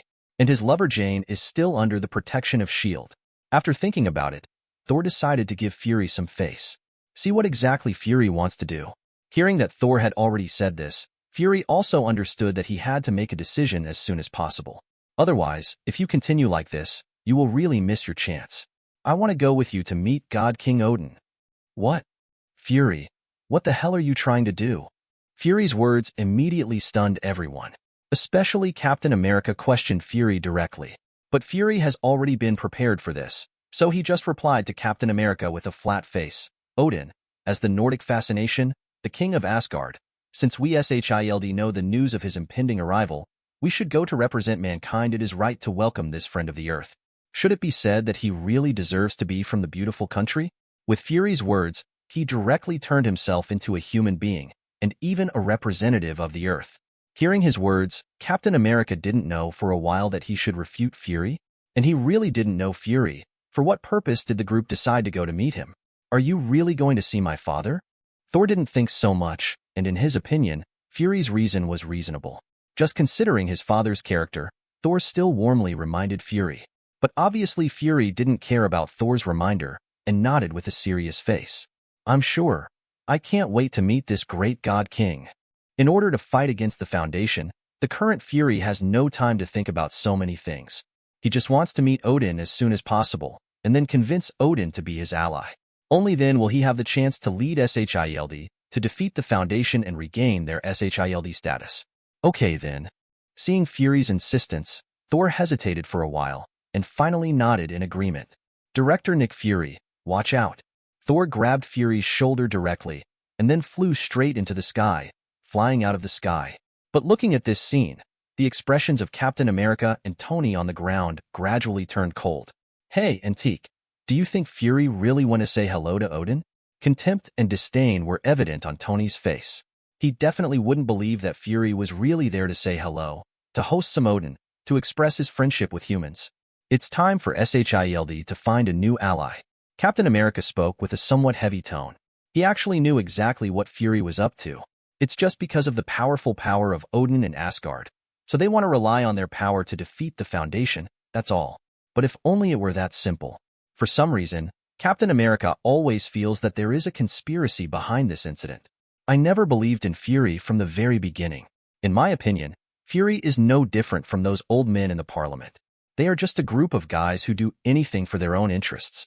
Tony said it with disdain, even though Fury had saved him and helped him with his aluminum poisoning. But that didn't change Tony's opinion of Fury. Fury is a person who acts for interests, but his interest will be based on SHILD's position of protecting the world. So all along, no one felt that there was anything wrong with what he did. BCFB, but Tony sees these tricks very clearly and disdains them. Captain America also let out a long sigh of melancholy and then stopped thinking about these troublesome things, but told Tony about another thing. Boy, recently I found another one. What? Inside SHILD, there may be old friends of mine. Old friend? Tony looked at Captain America suspiciously. How long have you been frozen? What old friends do you have? Hydra. Captain America looked at Tony seriously, and then said slowly. The moment he heard the name, Tony's expression changed drastically. But he didn't say anything, but signaled to Captain America not to speak. They have to discuss this matter secretly. Now is not the time. On the other side, Thor took Fury all the way straight into outer space. Not me. Fury originally thought he was only in the sky, but he didn't expect to go directly to outer space. Even if you want Thor to calm down a bit, do you want to take some protective measures for yourself? After all, I am just an ordinary person. If this really goes to outer space, why not just GG? But Thor didn't notice Fury's situation at all, and he was still in outer space with his head depressed all the way. Looking at the atmosphere close at hand, Fury felt like he really did a big death. It was as if he was approaching the cremation furnace step by step. If he was really dragged into the atmosphere like this, at the current speed of Thor flight, plus his physical strength, burned for 10 seconds at most, and if you hit the sky for 10 seconds, you will burn yourself into a pool of ashes. Thinking of this, Fury couldn't help but want to tell Thor to stop, at least take some protective measures for himself, right? But before Fury could say anything, a white light appeared in front of the two of them. This white light exudes a gentle, inclusive light. It was like a hot spring, accepting them in, and when Fury opened his eyes, he found that he had come to the vast sea of stars. Just when Fury was rejoicing that he didn't have to go into the atmosphere with Thor and be burned to death, suddenly an inexplicable oppressive force made Fury shudder uncontrollably. Then Fury hurriedly looked up and saw a one-eyed old man in black armor looking at them. From the old man, a terrifying aura was spreading to Fury's whole body. Let Fury have a feeling that Mount Tyshawn is overwhelming, and he may be crushed to pieces at any time. Is this the king of Asgard? The momentum of this power is really terrifying. Fury knew that the old man in front of him must be Odin, the legendary Norse god king and ruler of Asgard. But before that, Fury didn't expect Odin's aura to be so terrifying. Just standing there, without saying a word, can already make myself feel such a strong oppressive force. Mortal, what are you looking for me for? Odin knew what Fury was here for. Odin listened to what Fury and Thor said word for word. If it weren't for this, Odin wouldn't have taken them directly. Really let Thor drag Fury into the atmosphere. At most 10 seconds, Fury will be burnt into coke. Great God King Odin, I, Fury, Director of SHIELD, welcome you and the Acer Protoss on behalf of humanity. One word and nothing else. First, lift yourself up to the position of human representative. Although Fury knew that he could not have an equal status in front of Odin. After all, one is God and the other is human. The inherent gap lies here. But Fury still strives for equal opportunities for dialogue as much as possible. Although all this is more like a joke in Odin's view. But at the moment, Odin didn't really disrespect Fury. He nodded slightly. So, you, the representative of human beings, came here to welcome me? Odin looked at Fury with a teasing look on his face, and Fury's thoughts were all in Odin's expectation. It's just that Odin didn't expose Fury. He was waiting for Fury to say it all himself. After hearing Odin's words, Fury also understood that he had no room to play tricks in front of the Nordic God King, so he calmed down immediately. Great Nordic God King, I want to know why you came to Earth. After sorting out his mood, Fury also looked at Odin with a serious face. That giant monster in Midgard, I need him. Odin didn't hide anything, but straightforwardly stated what his purpose was. That would be difficult, I'm afraid. As soon as Fury heard it, it was the same as what Thor said before. Odin's purpose was that monster, and since that was the case, he could do something about it. You mean the Foundation? Odin has lived for millions of years, and he can almost see through Fury's thoughts at a glance, so he immediately saw through Fury's thoughts. Whether the Foundation agrees or not, I have to get that monster. Now that you know my purpose, do you have anything else to say? After Fury hesitation for a long time, he finally said, God King Odin, maybe we can cooperate. The end? Chapter 108. Cooperation? Although Odin knew that Fury wanted to use his power to fight Jiang Bai, but Odin was curious. What price did Fury want to get himself to help him against the Foundation? Odin also made a rough estimate before, and the Foundation is definitely a powerful existence. Although his purpose does conflict with the Foundation now, it doesn't mean that he will intervene in the conflict between the Foundation and S.H.I.E.L.D. So now Fury spoke up, wanting Odin to help him attack the Foundation. Odin didn't say yes, but looked at Fury with contemptuous contempt, like he was watching a joke. If Fury has nothing else that can make Odin's heart flutter, and just wants to get Odin to help with just a few words, then he really underestimates Odin. So how do you want to cooperate? Let us, Asgard, fight the Foundation for you, a mortal? Odin's mocking tone was already evident, obviously seeing through Fury's underpants. As a god king who has lived for millions of years, Fury really doesn't have any secrets in Odin's eyes. What qualifications do you have to cooperate with me? What do you have that can make us fight against the Foundation for you? Everything has an interest, and there is really nothing in Fury's hands that can impress Odin. God King Odin, the monster you want is called an anomaly in the mouth of the Foundation. I have seen the vicinity of their monster when I came here. They will never let you get that monster of. Fury is still trying to persuade Odin, hoping that Odin will be more accepting of his proposal. For this reason, he directly pointed out that the goals of Odin and the Foundation are the same, and there is bound to be a battle between them. But Odin didn't care about it. Instead, he sneered. So what? My goal is only this one monster. After I get this monster, I can completely compensate the Foundation from somewhere. Asgard doesn't really have to become a sworn enemy with the Foundation. Odin said indifferently. His words were full of disdain for Fury. So far, Odin still hasn't seen any sincerity from Fury, just full of selfish desires. He wanted Asgard to help him, but he was unwilling to show some sincerity. It's not something Odin likes to see. In fact, Fury also understands that it is difficult for Odin to agree just relying on words. But Fury doesn't know now, what kind of price should he offer? Especially Odin and Asgard, what are they missing now? Do they really have anything missing? So Fury didn't open his mouth to make any promises to Odin because he didn't know what he should show to make Odin tempted.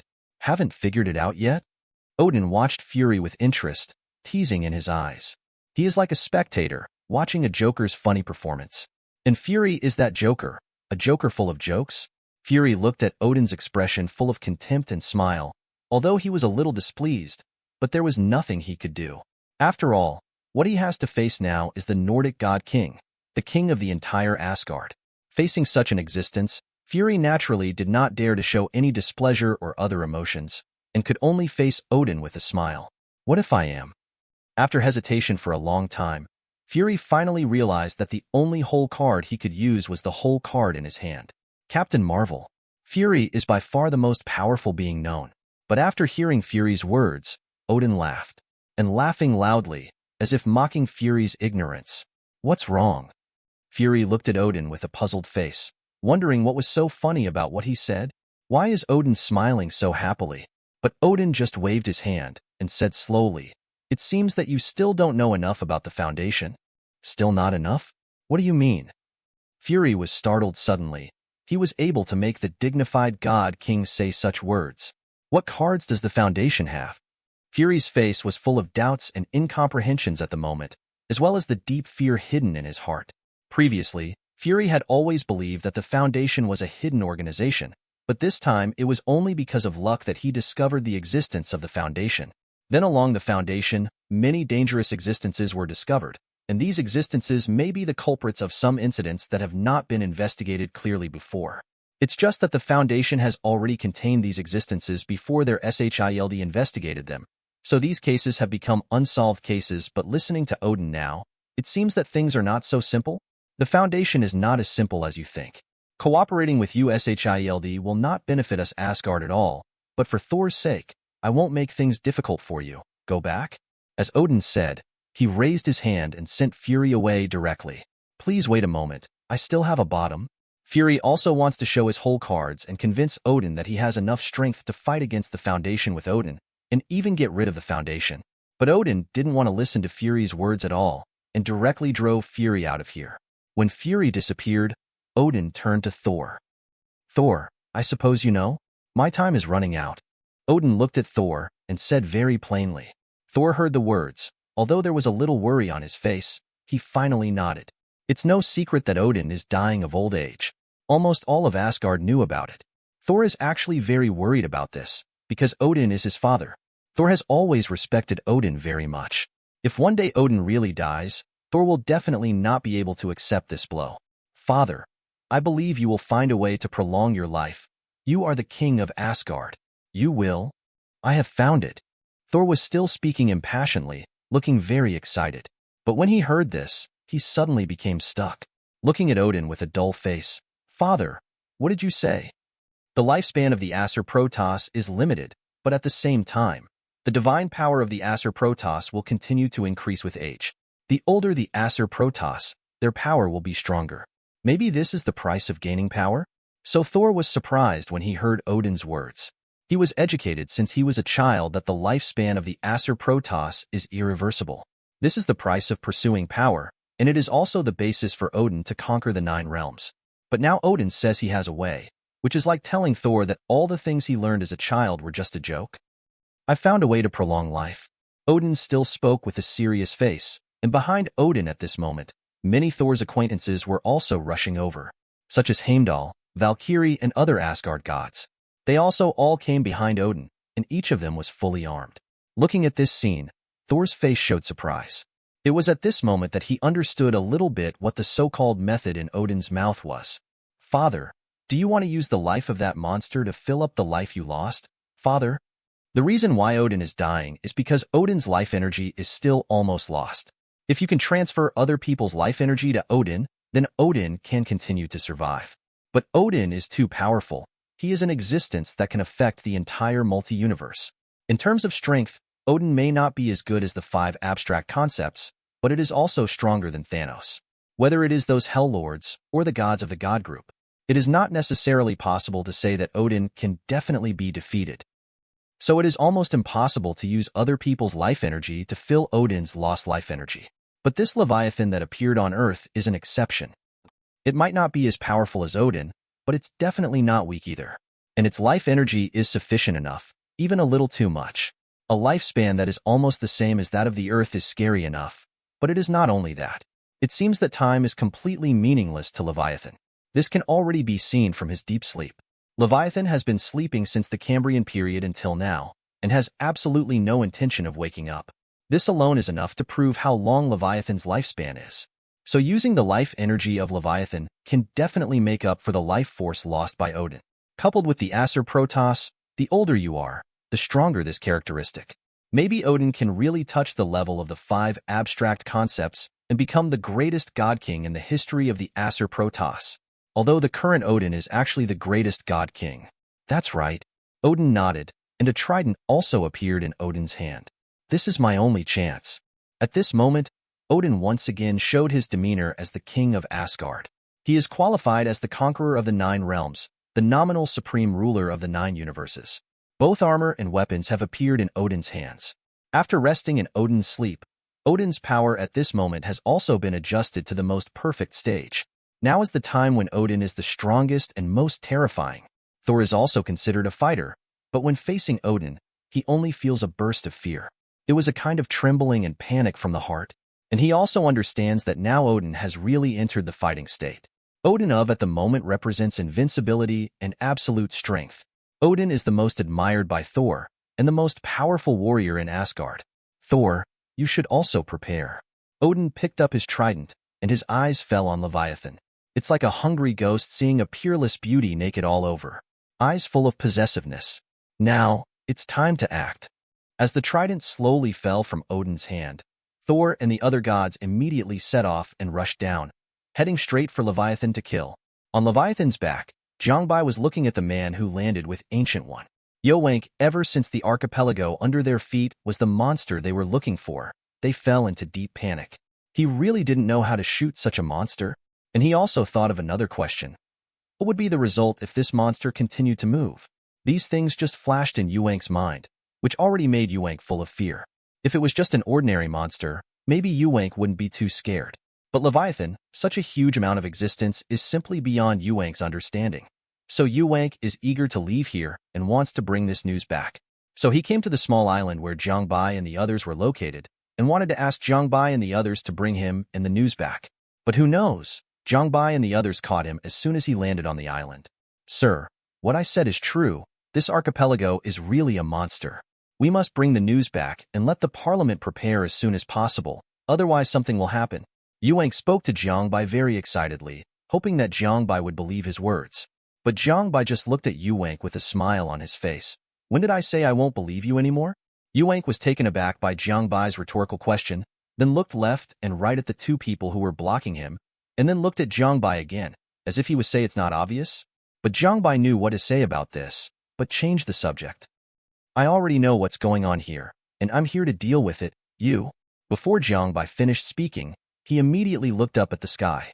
Ancient One also stared at the sky with a serious face, and said with an extremely ugly expression, Odin 5. The end? Chapter 109. Odin? In fact, Jiang Bai didn't understand at first. What does Ancient One mean? After all, in Jiang Bai's memory, Odin hardly ever came to Earth after his old age. The most memorable one is that after Loki seized power, he exiled Odin to the Earth, and finally Odin died on the Earth. But that was several years later, and now that Loki has become his subordinate, it is not certain whether Odin will come to Earth or not. So Jiang Bai didn't understand at the beginning, what does the word Odin mean? But then Jiang Bai roughly understood that Odin should have descended to Earth. But what is Odin doing on Earth? Odin came to Earth? What is he doing on Earth? Jiang Bai asked Ancient One with a puzzled face, doubts and incomprehensions written all over his face. To some extent, his understanding of this Marvel is even deeper than in ancient times. But it's limited to Marvel's comics and movies. Jiang Bai doesn't quite understand things like this that are completely out of the plot. But after all, Ancient One has known Odin for such a long time, and probably guessed why Odin came here. Odin is supposed to come for this monster under our feet. Leviathan? Jiang Bai frowned slightly, with a serious look on his face. As Leviathan is a creature capable of destroying the world, the Foundation will absolutely not let anyone affect Leviathan's deep sleep. Especially in this already troubled Marvel universe, if Leviathan really wakes up, it will definitely be a huge trouble. 10 inch. So when Jiang Bai heard that Odin came for Leviathan, His expression became serious immediately. Although Leviathan is powerful, he is in a deep sleep right now. Asgard has no threat at all. Even if the real Leviathan wakes up, the Earth will suffer. Odin has no reason to trouble Leviathan, right? Jiang Bai said with a puzzled face. He really thought of every reason why Li Ding came to find Leviathan. Odin is dying. Ancient One stared at the sky, then said slowly. The sky has completely changed at this moment. The powerful magic energy formed a dark purple storm, turning the entire sky into a scene like the eye of a storm. And through the eye of the storm, Jiang Bai can clearly see Odin and other Asgard gods far away in Asgard's extraterritorial starry sky. They are staring at the earth, paying attention to Leviathan, and even more wary of Jiang Bai and the Foundation. And Jiang Bai also looked at the sky with a serious face, and there was a firmness in his eyes. He had a rough idea of what Odin was going to do by now. Odin wants to use Leviathan's powerful life force to prolong his life. It is not a difficult magic to plunder the lives of others, especially for these gods. After all, every god has the position of death god. Moreover, in mythology, Odin exists in almost every priesthood. So Odin really wants to plunder other people's life energy to prolong his own life. It's not a difficult thing, but he has never found a suitable goal. Leviathan's strength and huge life energy just met Odin's standard, so Odin decided to do it. As expected of the president of the Foundation, I just mentioned one thing. You already understood Odin's plan. Ancient One also looked at Jiang Bai in surprise. In fact, he didn't expect Jiang Bai to understand what was going on at first. After all, Jiang Bai has almost never met Odin, nor does he know much about Odin. But who knew that Jiang Bai already knew what was going on just by mentioning it a little bit? This immediately caught Ancient One by surprise. The two strongest aspects of Leviathan, one is his huge size, but this is meaningless to Odin who is far away in Asgard. The other point is Leviathan's nearly infinite vitality, which is fatally attractive to Odin who is about to die. So when you say that Odin is about to die, I probably already know about Odin. Idea. Ancient One nodded slightly when he heard the words, and then said to Jiang Bai seriously. Since Chairman Jiang, you know everything, so let me advise you, let Odin take away this Leviathan this time. Jiang Bai couldn't help frowning at the words of Ancient One, and then looked at Ancient One in surprise and said, Master Ancient One, you would say such a thing. I really didn't expect it. Jiang Bai originally thought that Ancient One would put the safety of the earth as the most important thing, and firmly opposed Odin's emigration to Leviathan. After all, this is Leviathan. Once he is awakened, the first disaster must be the earth. But now Ancient One is telling himself to give way to Odin? What does this mean? Odin is the king of the Nordic gods. He once conquered 9 universes. President Jiang, do you know what this means? When Ancient One said these words, his expression was extraordinarily solemn. He knows better than anyone else how powerful Odin is, and this is definitely a terrifying existence. To be honest, Ancient One didn't think he could beat Odin without the Guardian formation. Even if there is a Guardian formation, Ancient One thinks that at most it is a tie with Odin. Odin's power is the kind that can make anyone who sees his power feel desperate. If not, Ancient One would not say such things, and hope that Jiang Bai can let Odin take away Leviathan, even if this may have a certain impact on the earth. But Ancient One believes that with its own Sorcerer Supreme strength, it should be able to minimize the loss if it makes a move together with Jiang Bai's Foundation. But even if the loss is minimized, it is still a loss. Master Ancient One, this is not something you can say. If you were really afraid of strong men like Odin and the others, why did you fight Dormammu to the death? Jiang Bai's sarcastic words made Ancient One's expression change immediately. If it wasn't impossible, he actually didn't want to do it. Odin and the Earth are not in a hostile relationship. Even to a certain extent, Odin will protect the Earth. The reason why the opponent did not immediately counterattack after suffering losses in the New York War is actually because of the existence of Odin. We are completely capable of it. Enough. Without waiting for Ancient One to finish speaking, Jiang Bai interrupted Ancient One sharply. Master Ancient One, if you really think so, then I don't think there is any need for us to continue talking. Whether it's Odin or anything else, the Foundation won't give in. Because we are already the last bottom line of mankind. Jiang Bai's words made Ancient One fall silent. Odin may really help humans, but this help is based on Odin's voluntary. Odin himself has nothing to do with humans or the Earth. Once he decides to leave, when he decides to give up human beings, he will not have any worries or hesitation, because he will not have any losses. Now Odin is only because the Earth is within the 9 realms, within the world tree. That's why Odin is helping the Earth. But human beings should not pin their hopes on such existences. After all, they are also anomalies. Odin is an anomaly, Ancient One is an anomaly. These existences obviously already have power beyond normal people, and they are all abnormalities. It's just that these abnormal objects do not necessarily pose a threat to humans.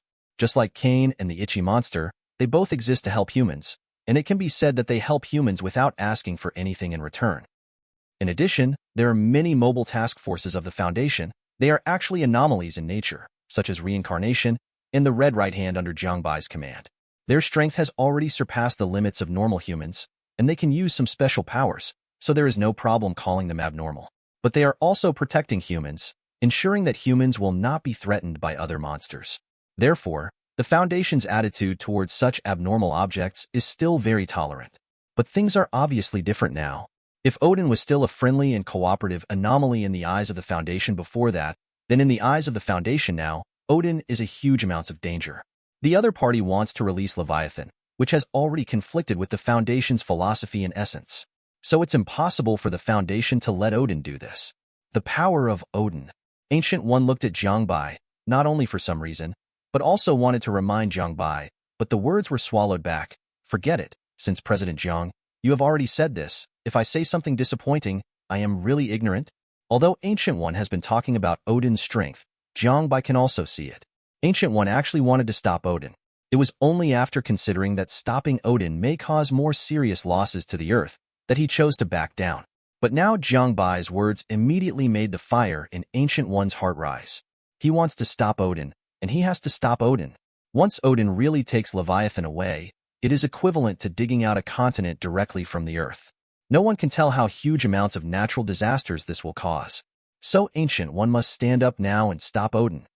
President Jiang, as the Asgardian of the world and the Sorcerer Supreme of mankind, let me come this time. Ancient One looked up at the sky. Odin and the gods of Asgard were getting closer. It seemed like it could come at any moment, and Ancient One knew it was time to step up for themselves. After all, Ancient One had seen Jiang Bai's combat strength just now. Although it is very strong, it is nothing in front of him. If you can't even defeat yourself, it's even more impossible to have the strength to stop Odin. Although Ancient One also knows that the Foundation's strength cannot be so weak, perhaps it is in the dark, or it may be that there are stronger forces in the universe they are in. But the power here is indeed not enough to stop Nanding. Master Ancient One, don't worry. But just now, Jiang Bai, who was full of fighting spirit and aura like a rainbow, persuaded Ancient One not to worry. What? Ancient One looked at Jiang Bai with some doubts. It was Jiang Bai who urged himself to stop Odin just now, and now it is Jiang Bai who told him not to worry, so what exactly does Jiang Bai want to do? Master Ancient One, I mean, there may be others who are more anxious than us right now. Jiang Bai saw Ancient One's doubt at a glance, so he said to Ancient One with a light smile, "Other people?" Ancient One was taken aback when he heard Jiang Bai's words. Apparently he didn't think who the other person Jiang Bai was talking about. But then Ancient One reacted. You mean the carnal cult? The carnal sect is also on this archipelago now, and if Jiang Bai's guess is correct, the other party's goal is also Leviathan. That's right. Jiang Bai nodded. There is a ritual in the carnality sect called Divine Meal. The Carnality 2.0 sect believes that there are many other gods in this universe, but they don't believe in these gods, and they are still trying to want to devour these gods, because they believe that by eating the flesh and blood of the gods in a sacred way, they can gain more powerful power, and it is also the source of the power of their thaumaturgy. God Eater? Ancient One frowned involuntarily. What a bunch of crazy guys. The gods that Ancient One has the most contact with are the gods of Asgard. Those beings are just like human beings, but they are more powerful. Eating them is almost indistinguishable from cannibalism. So when he heard that the carnal sect still had this kind of operation, Ancient One subconsciously felt a burst of nausea. Crazy? It's almost the same, but there is no doubt that the carnal sect's method is useful, so they will focus on Leviathan, wanting to gain power by eating Leviathan, and now Odin and the gods of Asgard the coming of, not only means that they have encountered a competitor, but also means that their goals have increased. Jiang Bai's words were a wake-up call to Ancient One. Odin and the others are also gods, and they are even quite powerful existences among gods. Now that Odin and the others appear in front of the carnal cult, this group of god-eaters, wouldn't it be equivalent to putting a big meal in front of them? That's why I said wait a minute, because there is bound to be a battle between the carnal cult and Odin. With Jiang Bai's words, just fell. Suddenly, from the small island not far away, a roar that resounded through the world suddenly came out, directly setting off a storm on the sea. The end? Chapter 110. Odin and the gods of Asgard came to the earth through the magic gate. Looking at the familiar yet unfamiliar world in front of him, Odin has a trace of nostalgia in his eyes. I think back then I was in this world, fighting with other companions, but now things are different. Odin was once a member of the prehistoric Avengers more than 1,000,000 years ago. The Avengers at that time were much stronger than the current Avengers. Among them are Odin from Thor, the prehistoric Sorcerer Supreme Agamotto, the first Ghost Rider bewitched by me Faith Tor, the first Master of Phoenix Force Flame, the first King of Wakanda prehistoric Black Panther, and the first an Iron Fist Fanlin, and a prehistoric Star. Although they are all figures who have disappeared into the dust of history, but their strength is beyond doubt. Compared with the Avengers that were just created and were about to fall apart, there is no doubt that the Avengers that Odin and the others had at that time were more powerful. It was also during that time that Odin went through all kinds of hardships, even the battle with the Celestial Group, before finally growing to his present strength. Therefore, Odin has always been careful about the Celestial Group, worrying about when the Celestial Group will attack the Earth and Asgard again. The Destroyer armor was created by Odin to fight against the Celestial Group. It's just that after the prehistoric Avengers defeated the people sent by the Celestial Group, the Celestial Group did not continue to attack the Earth. This also makes these things carefully prepared by Odin useless. "Father, have you ever come to Earth?" Hearing Odin's words, Thor asked Odin in surprise. But all he got was a disdainful look from Odin. "Do you think I am the same as you? After coming to this world, you only think about women." Odin has always had opinions on the matter between Thor and Jane. Although his original intention was to let Thor understand what love is, he even sealed Thor's power for this reason, and only when Thor understands love will he undo the seal. But Thor did this kind of thing directly with a mortal woman, and Odin was still a little unhappy. After hearing Odin's words, Thor also blushed. It seemed that he thought of something else, which made Odin even more displeased. "Okay, our most important thing now is to get this monster as soon as possible," Odin said, and set his sights on Ancient One and Jiang Bai. "It seems that the two of you don't intend to stop me. After I take this monster away, you should immediately take action to stabilize the surrounding area as much as possible, so as not to cause too much damage to Midgard." The reason why Odin brought the gods of Asgard here was not to capture Leviathan. To catch Leviathan, Odin alone is enough. He brought the gods of Asgard, the purpose of which was to minimize the impact on the Earth after capturing Leviathan. Although in Odin's view, human beings are just mortals, and they die when they die. But there are still some strong ones among them. Ancient One and that mysterious foundation are on the side of mortals. If I don't handle this matter well, I will offend them. After all, the current Odin is no longer the Odin who was a member of the prehistoric Avengers on Earth. After Odin became the king of Asgard, the bloody storm that was set off will only destroy more races than Thanos, and will not be less than Thanos. So in Jiang Bai's view, whether the current Odin will still help humans is already uncertain. That is to say, the Earth and human beings still have powerful power, which can make Li Ding look a little higher. But even then, Odin will do things that are not good for humanity and the planet, let alone for the future, for his own benefit. However, Odin's words seemed more like kindness to Thor. "Father is still concerned about the safety of human beings at this time, and I will definitely follow Father's order to protect these humans as much as possible," Thor said to Odin with a simple and honest look. He didn't realize what Odin was thinking or planning to do at all. The current Thor is not the Thor who experienced many crises and tribulations later. He is just an unqualified prince of Asgard. So he didn't see anything wrong with Odin's order, but he was absolutely merciful to mankind. But he never thought about how terrible the disaster would be if such huge amounts of Leviathan suddenly disappeared from the Earth. "Do it." Odin just glanced at Thor indifferently. Although his son has understood what love is, he still hasn't understood it. That stupid look is still a headache. Odin shook his head helplessly and then ordered to attack Leviathan. But just as he was about to make a move, suddenly there was a roar from the island below. A monster with huge amounts of green, which looks close to a human shape, but is covered in rotten flesh and viscous liquid, is roaring at Odin and the others. This monster has yellow germs all over its body, a big belly, and pustules all over its body. It looks like a corpse that has been dead for a long time, and its internal fermentation may explode at any time. And the germs he wrote on his body can kill all the surrounding plants and animals in an instant, and then decay into a puddle of thick water, and new, disgusting but full of filthy things, quickly emerge from the puddle of thick water grow out. The death and rebirth of life are all in this power. But this power is distorted and disgusting. What kind of monster is that? Odin looked at the monster that appeared, a repulsion of disgust evident on his face. He has also seen the nest virus of the cosmic swarm, and even Odin, a member of the Celestial Group who came from the Celestial Group and used the future of the entire Earth as a bet, hoped to create a super-resistant virus. But Odin was sure that even those hive viruses were not so disgusting and nauseating. This guy in front of him just made him feel a kind of discomfort and nausea from the bottom of his heart. Odin didn't even bother to look at him more than once. I feel this is an insult to him. But at the same time, Odin is also wondering, what is this thing? Odin was able to determine that before he came to Earth, such a monster should not have appeared here. So who the hell is this? What the hell is this?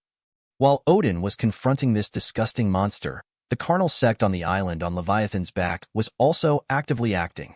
At this moment, the congregants of these carnal sects all gathered together, looking up at Odin in the sky, their eyes full of greed and desire. Gods. Those are other gods. Kill them and enjoy their bodies. I'll use them for a grander feast. Just as Jiang Bai guessed, since the anomaly came to this world, Aldabus and Ion got in touch with some races in this world and established a carnal sect on the Earth. And the primitive cannibal tribe that exists on the archipelago on Leviathan's back is one of them. Although they are not smart, they are quite religious. After getting in touch with Aldabas and Ian, the sacrifice and support for these two existences began immediately, and frenziedly started various rituals, and gained a lot of power from them. But because this is just an archipelago after all, resources are scarce. Soon these cannibals had nothing to offer sacrifices to. At this time, they aimed at the land under their feet, at Leviathan. And I want to use Leviathan to gain a more powerful force zone. But they didn't succeed at first. Instead, they stimulated Leviathan, causing Leviathan to set off huge amounts of storms. That is, the terrible tsunami that almost destroyed 2/3 of the coastal cities in the entire beautiful country. Then it attracted a lot of attention, leading to the discovery of Leviathan's existence. But these cannibals are not worried about this at all. Instead, they are more active in carrying out the divine meal, and even want to use Odin and the others as their own divine meal materials if it is a normal time. Their approach is undoubtedly asking for a dead end. After all, this is the god of Odin and the whole of Asgard. But with the powerful power of the carnal sect, they also created a divine creature. A terrifying existence carrying a highly contagious germ. These cannibals called the monster they created the Great Unclean One. It is a powerful existence full of viruses and filth. The Great Unclean Man is roaring at Odin and the others at this moment. Those insect monsters that are parasitic on him and also carry the deadly virus. All of them swallowed the virus-laden soup from his mouth while the Great Unclean Man was roaring. The saliva flew out together and went straight to Odin and the others to kill them. Disgusting stuff. Odin even wanted to make a move and solve the disgusting guy, the Great Unclean Man. But Thor was already standing in front of Odin. Father, let me come. Thor was originally a warlike person, and now this unclean man, although disgusting, but Jier could see the strength of this unclean man at a glance. So Thor stood up without hesitation and stood in front of Odin. He wants to fight this great unclean person. One is to teach this arrogant monster a lesson for Odin and maintain Odin's majesty. Secondly, it is also to vent the desire to fight in my heart. Odin looked at Thor and just nodded lightly. Then you come. Although the Great Unclean One is powerful, Thor, who has been recognized by Mjolnir, should not be unable to defeat the Great Unclean One. And even if Thor is really invincible, he still has himself. So Odin has nothing to worry about. But Thor didn't think so much. He just wanted to fight this unclean person. After getting Odin's permission, I immediately perked up. He raised Mjolnir high in his hand, and streaks of lightning flashed constantly on it. The power of this thunder is much stronger than the strength that Thor showed in the previous 073 battle in New York. Even Odin nodded in a rare way, as if recognizing Thor's strength. Thor also noticed Odin's reaction, and a smile appeared on his face. It is definitely a great thing for Thor to be recognized by Odin. So after seeing the action approved by Odin, Thor immediately became excited. At the same time, his thunder power seemed to become more berserk. Facing this huge flying bug, Thor threw the Mjolnir in his hand directly. The berserk thunder turned into a ray of blue lightning, roaring towards these bugs. The powerful force wiped out these bugs almost in a blink of an eye, and they couldn't resist Thor's thunder power at all. Under this intense thunder, these bugs were turned into a pile of coke almost in an instant. Then under the violent sea wind, it was directly blown into ashes all over the sky, floating in the air. Mjolnir still didn't stop, but continued to kill the Great Unclean One. Mjolnir hit the Great Unclean One hard, like hitting a spoiled watermelon with a hammer. Green-yellow juice and rotting meat flew everywhere, and even Odin and the others could smell the pungent smell standing in the sky. Whether it's Odin or anyone else, their stomachs are a little queasy at the moment. As for Thor, he wanted to cry even more. Originally thought that Mjolnir could directly smash this unclean person with a hammer. But who knows, Mjolnir didn't even penetrate the big unclean man, but stopped at the physique of the indisputable man. All kinds of disgusting and foul-smelling juices are everywhere in Mjolnir, and Thor can't accept it just by looking at it. Hey, dude, you should take a shower. Thor couldn't help making complaints, then raised his hand and took Mjolnir back. But when Mjolnir was already in front of him, Thor thought of a question: how to get this Mjolnir? Just seeing the minced meat and juice on it, Jiang couldn't let go of it. But at this moment, the Great Unclean roared and launched a second attack on Thor. Seeing the Great Unclean Man who was about to rush, Thor could only close his eyes and grabbed Mjolnir. At this moment, even Odin couldn't help showing a look of disgust. My own son seems to be unclean. The end. Chapter 111. Ah. At this moment, Thor is constantly shouting in his heart. He only felt that the Mjolnir in his hand was covered with all kinds of slippery, disgusting and foul-smelling juices. Not only that, he even felt as if something was wriggling on the Mjolnir he was holding. Thor looked down at his Mjolnir, which seemed to have several disgusting, twisted bug stumps bouncing around constantly. The stench came all year round, and it even made Thor feel a tumbling stomach and goosebumps all over his body. Thor has always loved his Mjolnir, thinking it was the best and greatest gift Odin could have given him. Thor is also full of love and rarity for this gift. But because of this, Thor looked at the defiled Mjolnir in his hands, not to mention how uncomfortable it was. But no matter how uncomfortable Thor is at the moment, the Great Unclean people still rushed forward. The big unclean person reached out and grabbed a handful of himself, and then directly gave the rotten meat over, like a poisonous rain, pouring down on the top of Thor's head. Thor, who was already on the verge of PTSD for these disgusting things, immediately let out a cry when he saw the rain of rotten meat poisoning the sky. Endless thunder erupted from Thor's body, and all the rotten meat was cleaned up in a blink of an eye. Seeing that these disgusting rotten meats were cleaned up in a blink of an eye, Thornton breathed a sigh of relief, feeling as if his whole body was liberated. But the next moment, the Great Unclean Man jumped high into the air, came in front of Thor, and then slapped Thor to the ground. The body of the grossly unclean person is full of rotten flesh and slime with germs. These things are like melted chocolate, and Thor sticks to Thor's body directly when he hits him. At the same time, the formidable power of the Great Unclean One slapped Thor to the ground, directly smashing out a big hole. The dust all over the sky was like a layer of quilt, burying Thor in it. At the same time, it also made the rotten flesh on Thor's body stick together even more, which made Thor feel so uncomfortable that he was going to die, and wished he could find a lake and jump in to wash himself clean. Didn't your parents tell you not to touch others if you were dirty? Thor stood up from the big pit, yelling at the big guy with an angry face. But then Thor seemed to remember something again, and said to the big unclean with a look of sudden realization, "I almost forgot. You are an orphan, you don't have a horse at all." The Great Unclean One obviously didn't quite understand what Thor meant, but it doesn't matter whether he knows it or not. The Great Unclean Man roared angrily, and patted Thor with a big hand that was still dripping with mucus.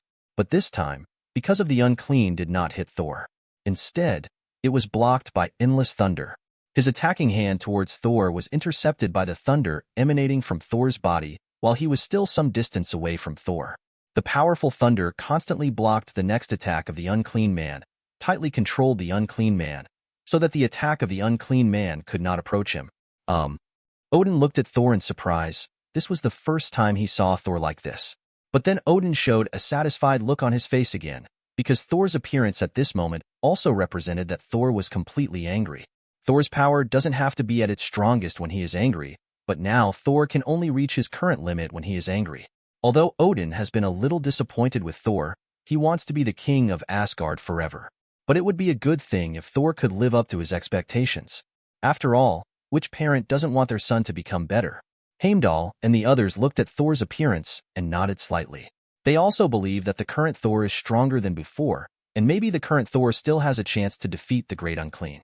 In fact, if Thor's opponents, as long as they are not big unclean, they would have already helped by now.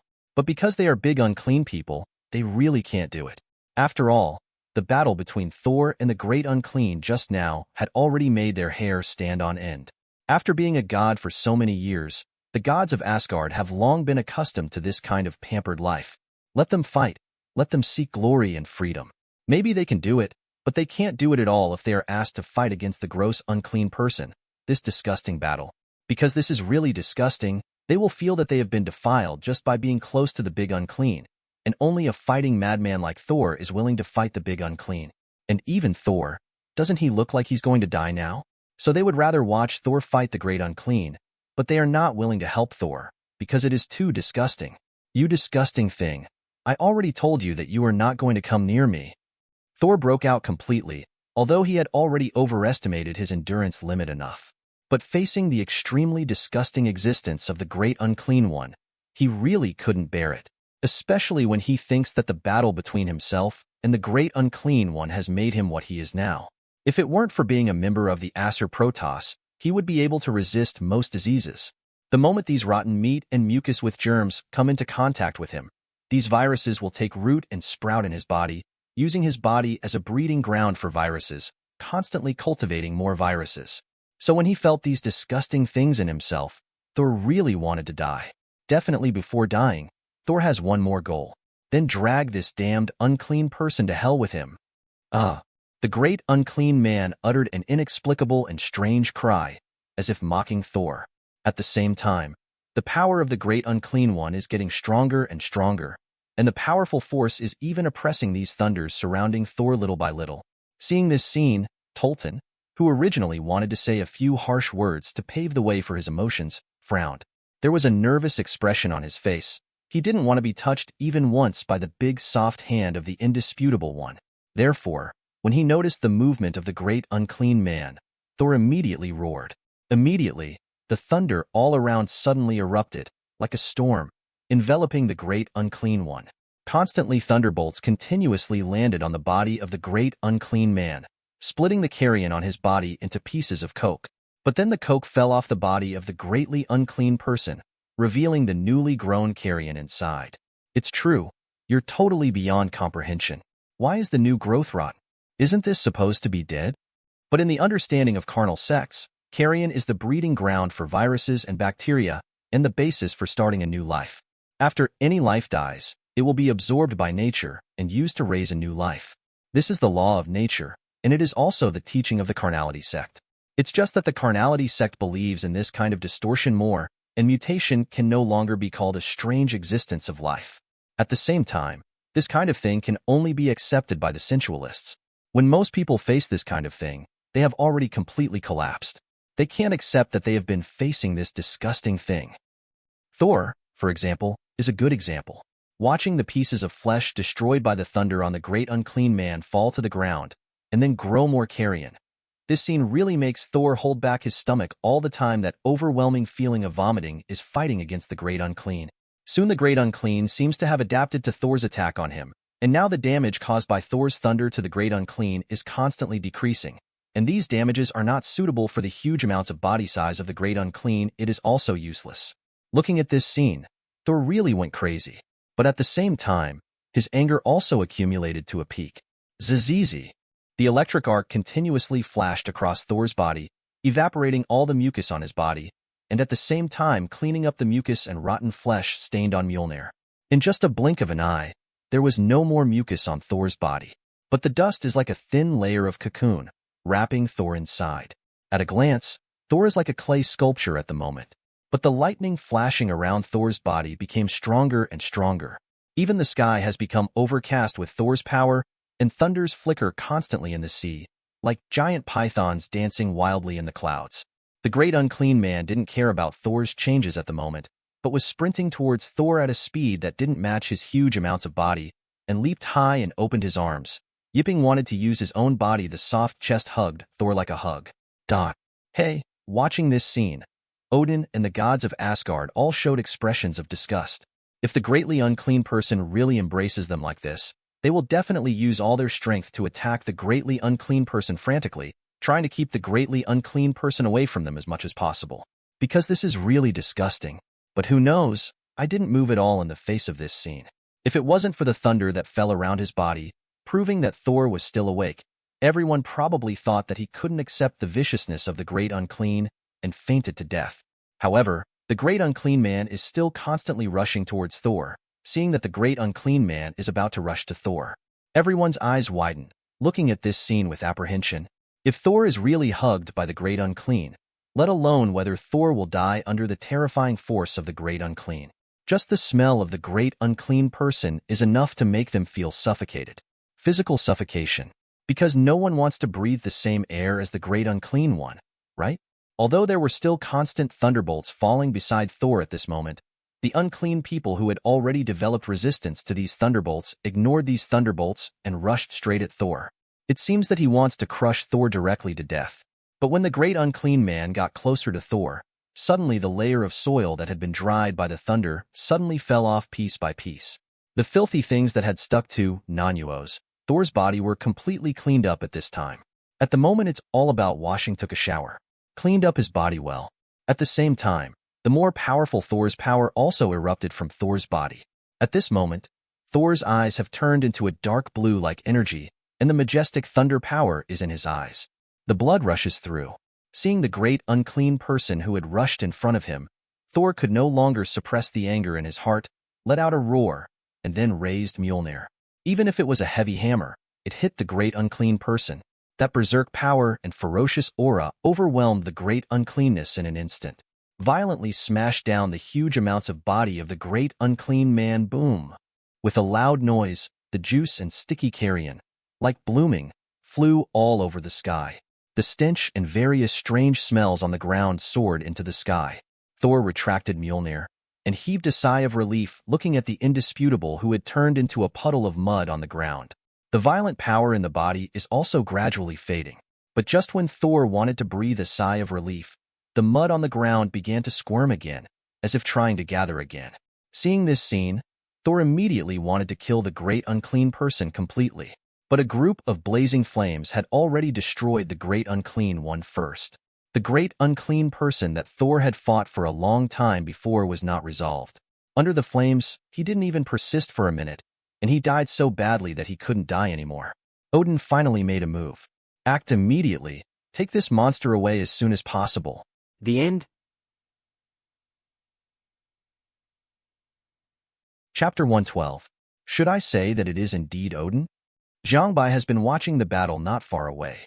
In fact, in Jiang Bai's view, the most powerful aspect of the great unclean man is not his strength, but his self-healing power. This self-healing ability has far surpassed superheroes like Wolverine and Sabretooth. Moreover, the great unclean person is also a mobile source of infection of the plague virus. Basically, wherever the great unclean person goes, there will be various highly contagious and unheard of viruses. Otherwise, Thor is a member of the Acer Protoss and can be immune to most viruses. It is estimated that Thor has been corroded by these viruses. Even Thor's full firepower only wounded the great unclean, but it couldn't completely kill the great unclean. But Odin easily destroyed the great unclean with just a little magic. The strength gap between the two is not generally large.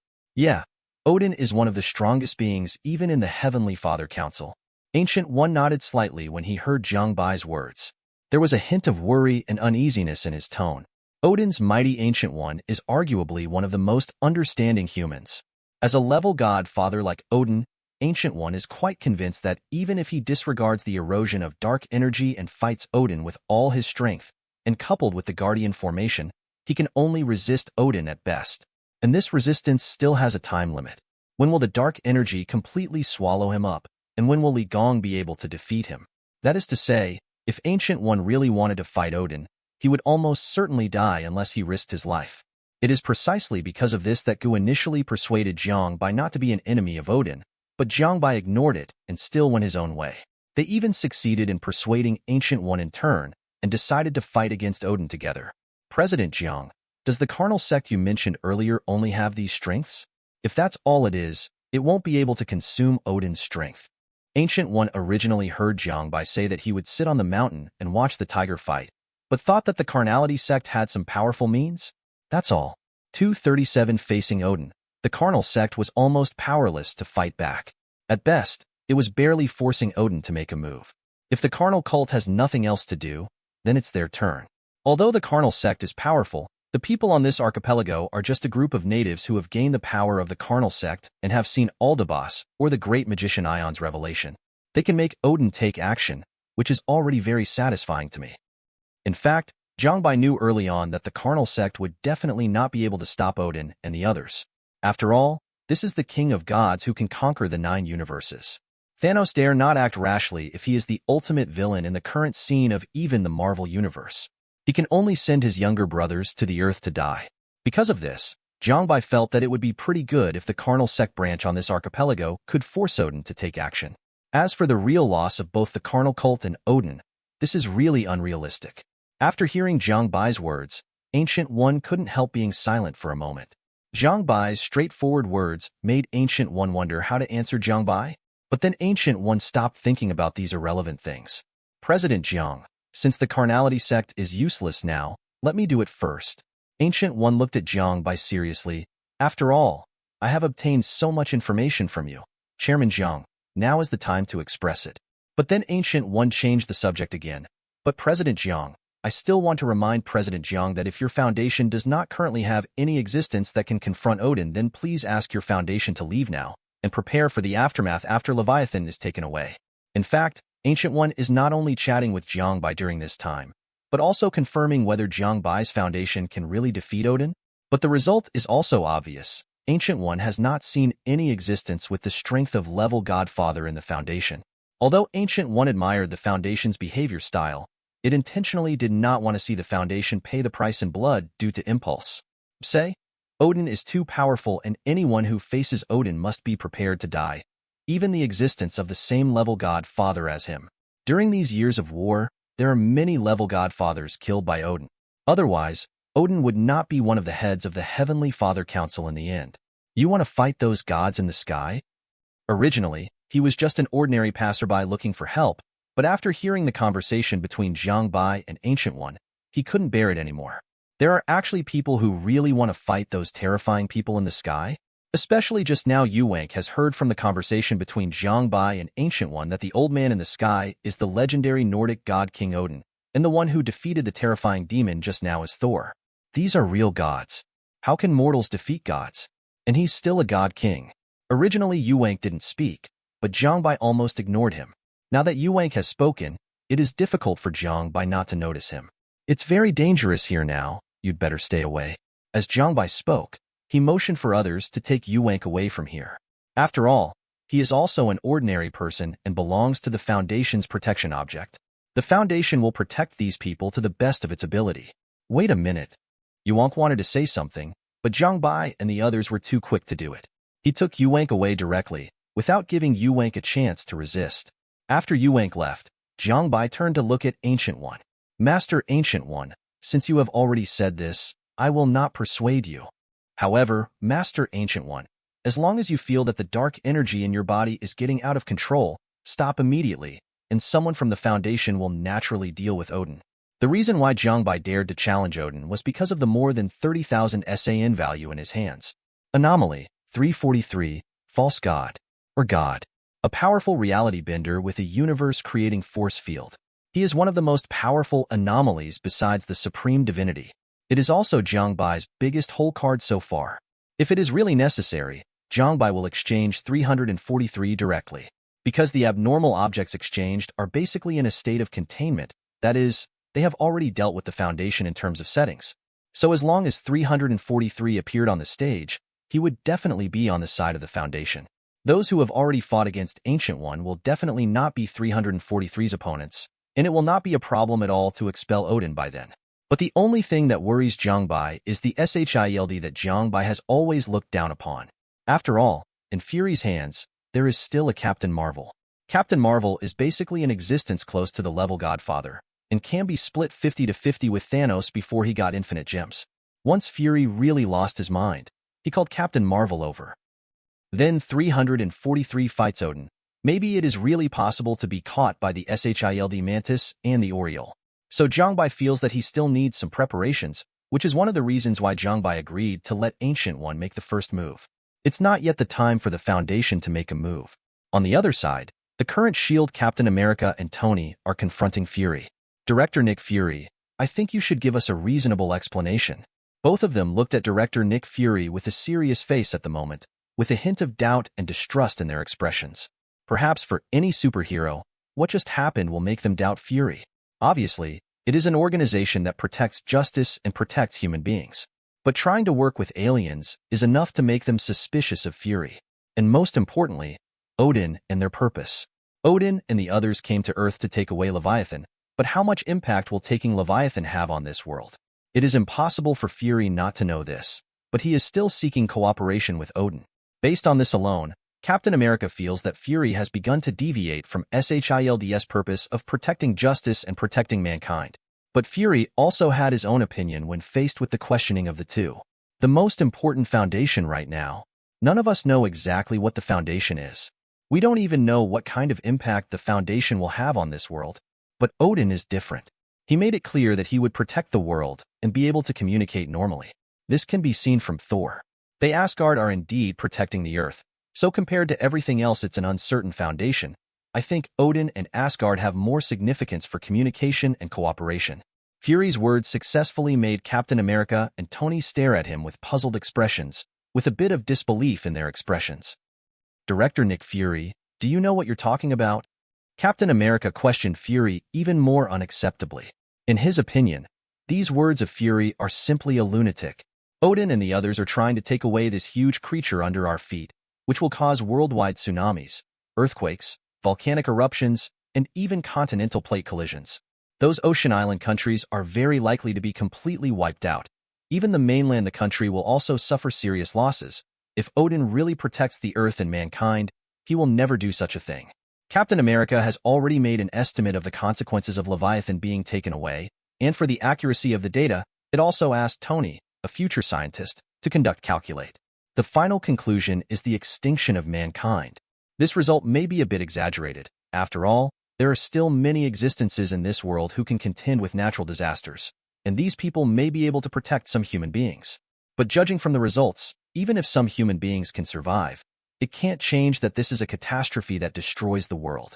Especially after the disappearance of Leviathan, the water level of the entire Pacific Ocean may plummet, and then the tsunami and various disasters caused by it may last for dozens or hundreds of years. And it directly triggered many volcanic eruptions, and the volcanic ash entered the atmosphere and blocked the sun. Without sunlight, animals and plants will die in large numbers. At that time, human beings will not even have food, and they will almost certainly die. Yet there are so many dangers under the circumstances. Fury still thinks that Odin is a god who will protect the Earth. But still trying to reach a deal with Asgard. That's what makes Captain America unbelievable. He didn't understand that Fury was a good person before, who was really working hard to uphold justice and protect mankind. But how did it become like this in the blink of an eye? Director Nick Fury, I hope you can think clearly when you speak. Captain America could only warn Fury with a serious face, while Tony showed no concern at all.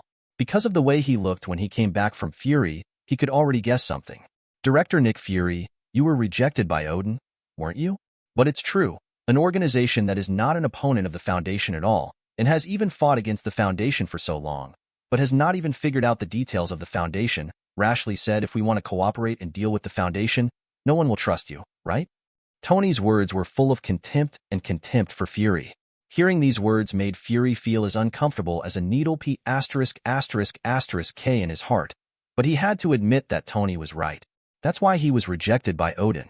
In Odin's view, SHIELD is completely unqualified to take on the Foundation. Thinking of these Fury's heart, it was as if sharp knives were cutting his heart. A grieved and powerless rage filled Fury's heart. I will win. Fury looked up at Tony with a paranoia that bordered on madness. From the moment SHIELD was suppressed by the Foundation, Fury actually thought about using this whole card. But all the while, Fury couldn't make up his mind. Since this is Fury's last whole card, he wants to save it until the last moment. But now Fury can't care about so much. He has to win. He must prove the power of SHIELD.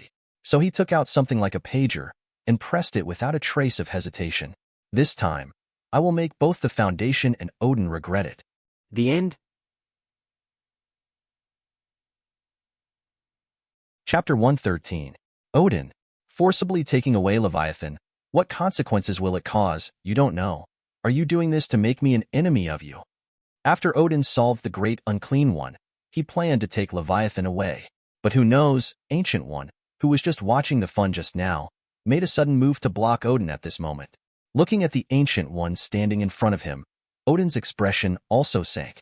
There was a bit of displeasure and anger in his expression. Ancient One, I thought that you and your Foundation would not be my enemy, but I didn't expect to come and slap me in the face so soon. Odin looked at Ancient One angrily. He originally thought that Ancient One and the Foundation would not be against him. After all, when he arrived just now, Ancient One and Jiang Bai were just looking at him and didn't do anything. But who knows, it's only a blink of an eye. Ancient One and Jiang Bai turned their faces as if they wanted to stop him. Especially Ancient One, who actually directly blocked his face. What the other party wants to do, in fact, Odin also probably knows. Ancient One, I need this monster. I need him to live. If you stop me, it means you want me to die. After all, Ancient One is an existence of the same level. If it is not a matter of life and death, in fact, Odin does not want to tear himself apart on purpose. So Odin still wants to use his deterrence to scare off Ancient One. As long as Ancient One retreats, all this will be fine. No matter how mysterious the Foundation is, it has not shown the same level of combat effectiveness so far. The big deal is that after this incident, I am apologizing to them, and I should be able to turn these big things into small things. Anyway, no matter what the result is, no matter who will be offended, anyway, Odin will never give up this opportunity. He must get Leviathan, and only by getting Leviathan can he hope to survive and lead the Aesir Protoss to continue. Especially during the period when Thor is not enough to become king, Li Ding must maintain the inheritance and status of the Aesir Protoss. Hearing Odin's words, Ancient One was silent for a moment. Everyone has their own difficulties, and everyone has their own goals. Originally, Odin and himself were already on the same front, but now, Odin, I can't let you destroy the planet like this. In the end, Ancient One still didn't let Odin attack Leviathan. After hearing Jiang Bai's words, he had actually made a decision. It doesn't matter if he's facing Odin or someone else. Even if the entities of the 5 abstract concepts exist, he will never back down. The responsibility of Sorcerer Supreme is to protect the Earth, and he, Ancient One, must do this. And following Ancient One's statement, Odin's face completely darkened. Oh, a long sigh full of helplessness and regret came out with heavy breathing. Odin looked up at the resolute Ancient One. Ancient One, we have known each other for hundreds of years, right? Why do you always like it so much? How about a dead end? Boom. A violent force emanated from Odin's body, and the sky was changed by Odin's power at this moment, turning into a sea of stars. It looks as if all of them have been transferred into the sky, but now they are really stepping on the ground, and everyone's goal is under their feet, the giant beast Leviathan. Leviathan, who seemed to be sleeping, also felt the terrifying power of Odin, and subconsciously moved his body. Suddenly, there was a huge amount of wind and waves on the calm sea. It's just that these waves are all confined to the nearby area and cannot be transmitted to further places. It's like being covered by a huge amounts of cup. This was written by Ancient One. He knew that if he really fought Odin, he would definitely cause huge amounts of storms. Therefore, Ancient One sealed off the surrounding areas in advance to ensure that these dangers would not directly have any impact on the surrounding human countries. Odin watched Ancient One's actions, but couldn't help but shook his head. Ancient One, you are too merciful. Sometimes appropriate tribulations will increase human progress. If you are always like a canary in a cage, sooner or later these human beings will lose the possibility of progress. Odin has seen too many races. Many of them are better and more powerful than humans. But in the end, most of these races were destroyed. Because none of them were Odin's opponents, they were all destroyed by Odin after they became enemies with Odin. They were too weak to be Odin's match at all, so in the end they all died. In Odin's view, how can human beings have the possibility of progress if Ancient One protects human beings like this? Taking Leviathan away this time by myself will of course cause a certain disaster to mankind. But this is also to further stimulate the potential of these human beings to fight against disasters, and I will be responsible for the aftermath of the aftermath. I believe that the loss of human beings will still be within a controllable range, Odin. No matter how much you say today, it will not change my determination to stop you. Ancient One directly interrupted Odin's words, and then looked at Odin with a serious face. Now that he has made up his mind to stop Odin, he will not be shaken by Odin's few words. Seeing that Ancient One was still like this, Odin had no intention of getting out of the way at all, so he gave up his plan to persuade Ancient One. Old friend, since you must seek death, don't blame me. As Odin said, his eyes suddenly widened, and the endless magical energy rushed directly to Ancient One, like a wave, trying to directly submerge Ancient One completely. At the same time, the starlight all over the sky also turned into sharp swords, stabbing towards Ancient One.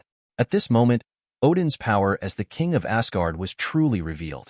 Ancient One looked at Odin's attack and did not dare to relax in the slightest, and immediately went all out. At the same time, the war to protect the Earth started. At this moment, the whole world noticed this scene. 3 beams of light soared into the sky, turning into a magic circle in the sky. The magic circle is like a shield on one side, enveloping the entire Earth in it. All non-human creatures on the Earth felt a kind of strong suppression at this moment, so that they could only exert 30% of their power at most. He couldn't even feel the power in his body at all. It was as if in an instant, he had become a useless person. New York, London, Paris, etc. Almost people all over the world looked up at the magic circle in the sky. Humans can only see a small part of this magic circle with their naked eyes, but the shock that this magic circle brings to them is huge amounts of. Even by karma, what is this thing? Magic? Or super ability? Where's our superhero? I feel like we humans are in big trouble. Damn SHIELD, didn't they protect us? What are they doing now? In order to fight against Odin, Ancient One can only activate the Guardian formation. The Magician Holy Place's trump card, which has hardly been used since its establishment, finally showed its power in the hands of Ancient One. Almost people all over the world have seen the Guardian Array, although they don't know what it is. But they are very clear that this kind of thing will suddenly appear, indicating that human beings must be suffering from some unknown danger now. Especially when they thought of the weird tsunami before, it filled their hearts with worry and fear. Beautiful country, Military Security Bureau. What is the situation now? General Ross, can you answer sure? The moment the Guardian formation appeared, the council immediately sent someone over to ask General Ross what was going on. But General Ross just shook his head. He is just a believer of Jiang Bai, and he doesn't know about Jiang Bai's situation. Now he is just following Jiang Bai's order and continuing to lurk in the military, that's all. So for the current situation, General Ross actually doesn't know much about it. It can even be said that they don't know what happened at all. But now this kind of answer does not satisfy the Parliament. General Ross, I am here to investigate this matter in accordance with the order of the Parliament. I hope you can answer my question seriously. This will be a good thing for us all. The parliamentary representative questioned General Ross eagerly. Seeking Flowers 0 right now, because the situation is getting out of control, the council can be said to be really battered. The Great War in New York had just ended, and the reconstruction work was underway. At this time, a tsunami suddenly occurred, which was already further hitting the economy of this beautiful country. It has made it even more difficult for the parliament's already tight finances. Originally thought that for this sake, there would be no more difficult things, but now the sky suddenly changed from day to night, and it's synchronized all over the world. This kind of thing is simply a fantasy for the Earth where day and night alternate. But it just happened. And forget it. Why are there still some weird things like magic circles? This kind of thing, you can tell when it happened at a glance. But their council is like the deaf and blind. They don't know anything at all. How can this be accepted by Parliament? Sir, I am the Military Security Bureau here. Although we are also responsible for some supernatural phenomena, the real expert in this field should be SHIELD. And I heard that the core of all problems now, the island where the tsunami broke out, is the SHIELD's director Nick Fury had been there a few days earlier. General Ross bought Fury without any hesitation. But obviously these things have already been known by the Parliament. SHIELD has already inquired for a while, and when Director Nick Fury took action, it was approved by the Council. Really? General Ross said with a bit of yin and yang. I thought it was Director Nick Fury who made his own claim? After all, SHIELD is still being held accountable by those people. As soon as this remark came out, the representative of the Parliament was obviously a little worried. Deng even coughed lightly and then continued, Anyway, SHIELD did a very good job before, and their achievements have to be admitted, but it is also a prejudice to deny their previous efforts just because of a momentary mistake. After mentioning SHILD a few words, the representative of the Parliament directly expressed his intention to come. General Ross, what happened this time was too sudden. The council didn't have any preparations at all, and SHILD didn't get any information. The council is worried that there will be more troublesome things in the future. So I hope that you, General Ross, any information can be reported immediately. In addition, we also hope that you can make a preparation plan, and if any danger occurs, be ready to do it immediately. After all, parliamentary representatives didn't come to General Ross to find out what happened. It was to get General Ross and the others ready to clean up this mess. Sir, how do you want us to solve this problem? 1 nuclear bomb? 2 nuclear bombs? Or just empty the entire nuclear bomb reserve? General Ross's words were just teasing the Parliament. After all, if such a big incident happened, if they really wanted to clean it up, it seemed that the only way would be a nuclear explosion. But can a nuclear explosion really solve it? General Ross didn't think it could be that simple. But the representative of the Parliament, upon hearing the words, nodded heavily. This is another thing I came to inform you, General Ross. Our Parliament has decided to adopt a nuclear explosion. Once the situation gets out of control, not only our beautiful country, but also all countries in the world with nuclear bomb reserves will launch nuclear bombs at the same time and completely destroy this area. Others don't know it, but parliaments and high-level officials in various countries know it clearly. In that place sleeps a giant beast capable of destroying the world. If the giant beast really wakes up, the whole world may be destroyed. So after reaching an agreement with the rest of the countries, the Parliament will decide to wait until things get worse. Kill Leviathan. However, the words of the representative of the Parliament also succeeded in making General Ross dumbfounded. Nuclear explosion? Or empty the world's inventory? Are you going to destroy the world? No. Do we only have the nuclear explosion now? Just when General Ross was speechless, the researchers who had been monitoring the outer space suddenly raised their heads and said to General Ross in disbelief, General, we found a woman flying towards Earth. The end? Chapter 114. What did you say? If those things before were still understandable, now it really shocked them all. A woman from space? What kind of operation is this? General Ross and the parliamentary representatives all rushed up and stared at the monitor. In the monitor, I saw a woman wearing clothes similar to Superman, flying in space, and looking at her flight route. It was obvious that she wanted to come to Earth. Is her? The representatives of the Parliament knew what had happened the moment they saw this woman. When General Ross heard the words, he looked at the parliamentary representative with a puzzled expression. Sir, do you know this woman? Although the other party looks like a person from Earth, who has ever seen a person who can fly in space? This is definitely not Earthlings. It should be some kind of powerful alien. However, the parliamentary representatives seemed to know each other, which made General Ross a little confused. Who is this? General Ross, hasn't your military been questioning us all the time? Why can SHILD allocate so much money? What? When General Ross heard this, he looked at the representatives of the Parliament with an even more puzzled expression. Is now the time to talk about these things? Shouldn't it be time to explain, who is this woman? And why is your council so familiar with her? This woman is the reason. She is SHILD's trump card, Fury's biggest, 583 Reliance, a mysterious person named Captain Marvel. Her strength can even destroy the entire Earth with one punch. The reason why the Parliament allows the existence of SHILD and gives SHILD such great power is because there is a Captain Marvel behind S.H.I.E.L.D. They have all seen the strength of Captain Marvel. It is no exaggeration to say that the entire Earth is just a ball in front of Captain Marvel, which can be easily destroyed. Because Fury has a way to get Captain Marvel to take action, it will take a while to admit it and allow the existence of SHILD and even let SHILD replace a considerable part of the army. Because the Council is very clear that no matter how many troops there are, it will not be an opponent of Captain Marvel. From this point of view, they still earn money from the Council. So even though there were many generals who opposed this matter, in the end the Parliament still resisted all opinions, making SHILD gradually become a new violent institution in the beautiful country. And now the parliamentary representative told General Ross these words. It also means that they start to think about whether they still need SHILD. After all, SHILD even called out Captain Marvel this time. This shows that there has been a terrorist incident that far exceeded expectations. Regardless of whether Captain Marvel can solve this incident this time, the status of SHILD without a whole card will decline. In fact, Fury also understands this, so he has been reluctant to let Captain Marvel do it. Because of Captain Marvel's action, It also shows that their SHIELD is unable to solve this incident. But now, there is really no other way.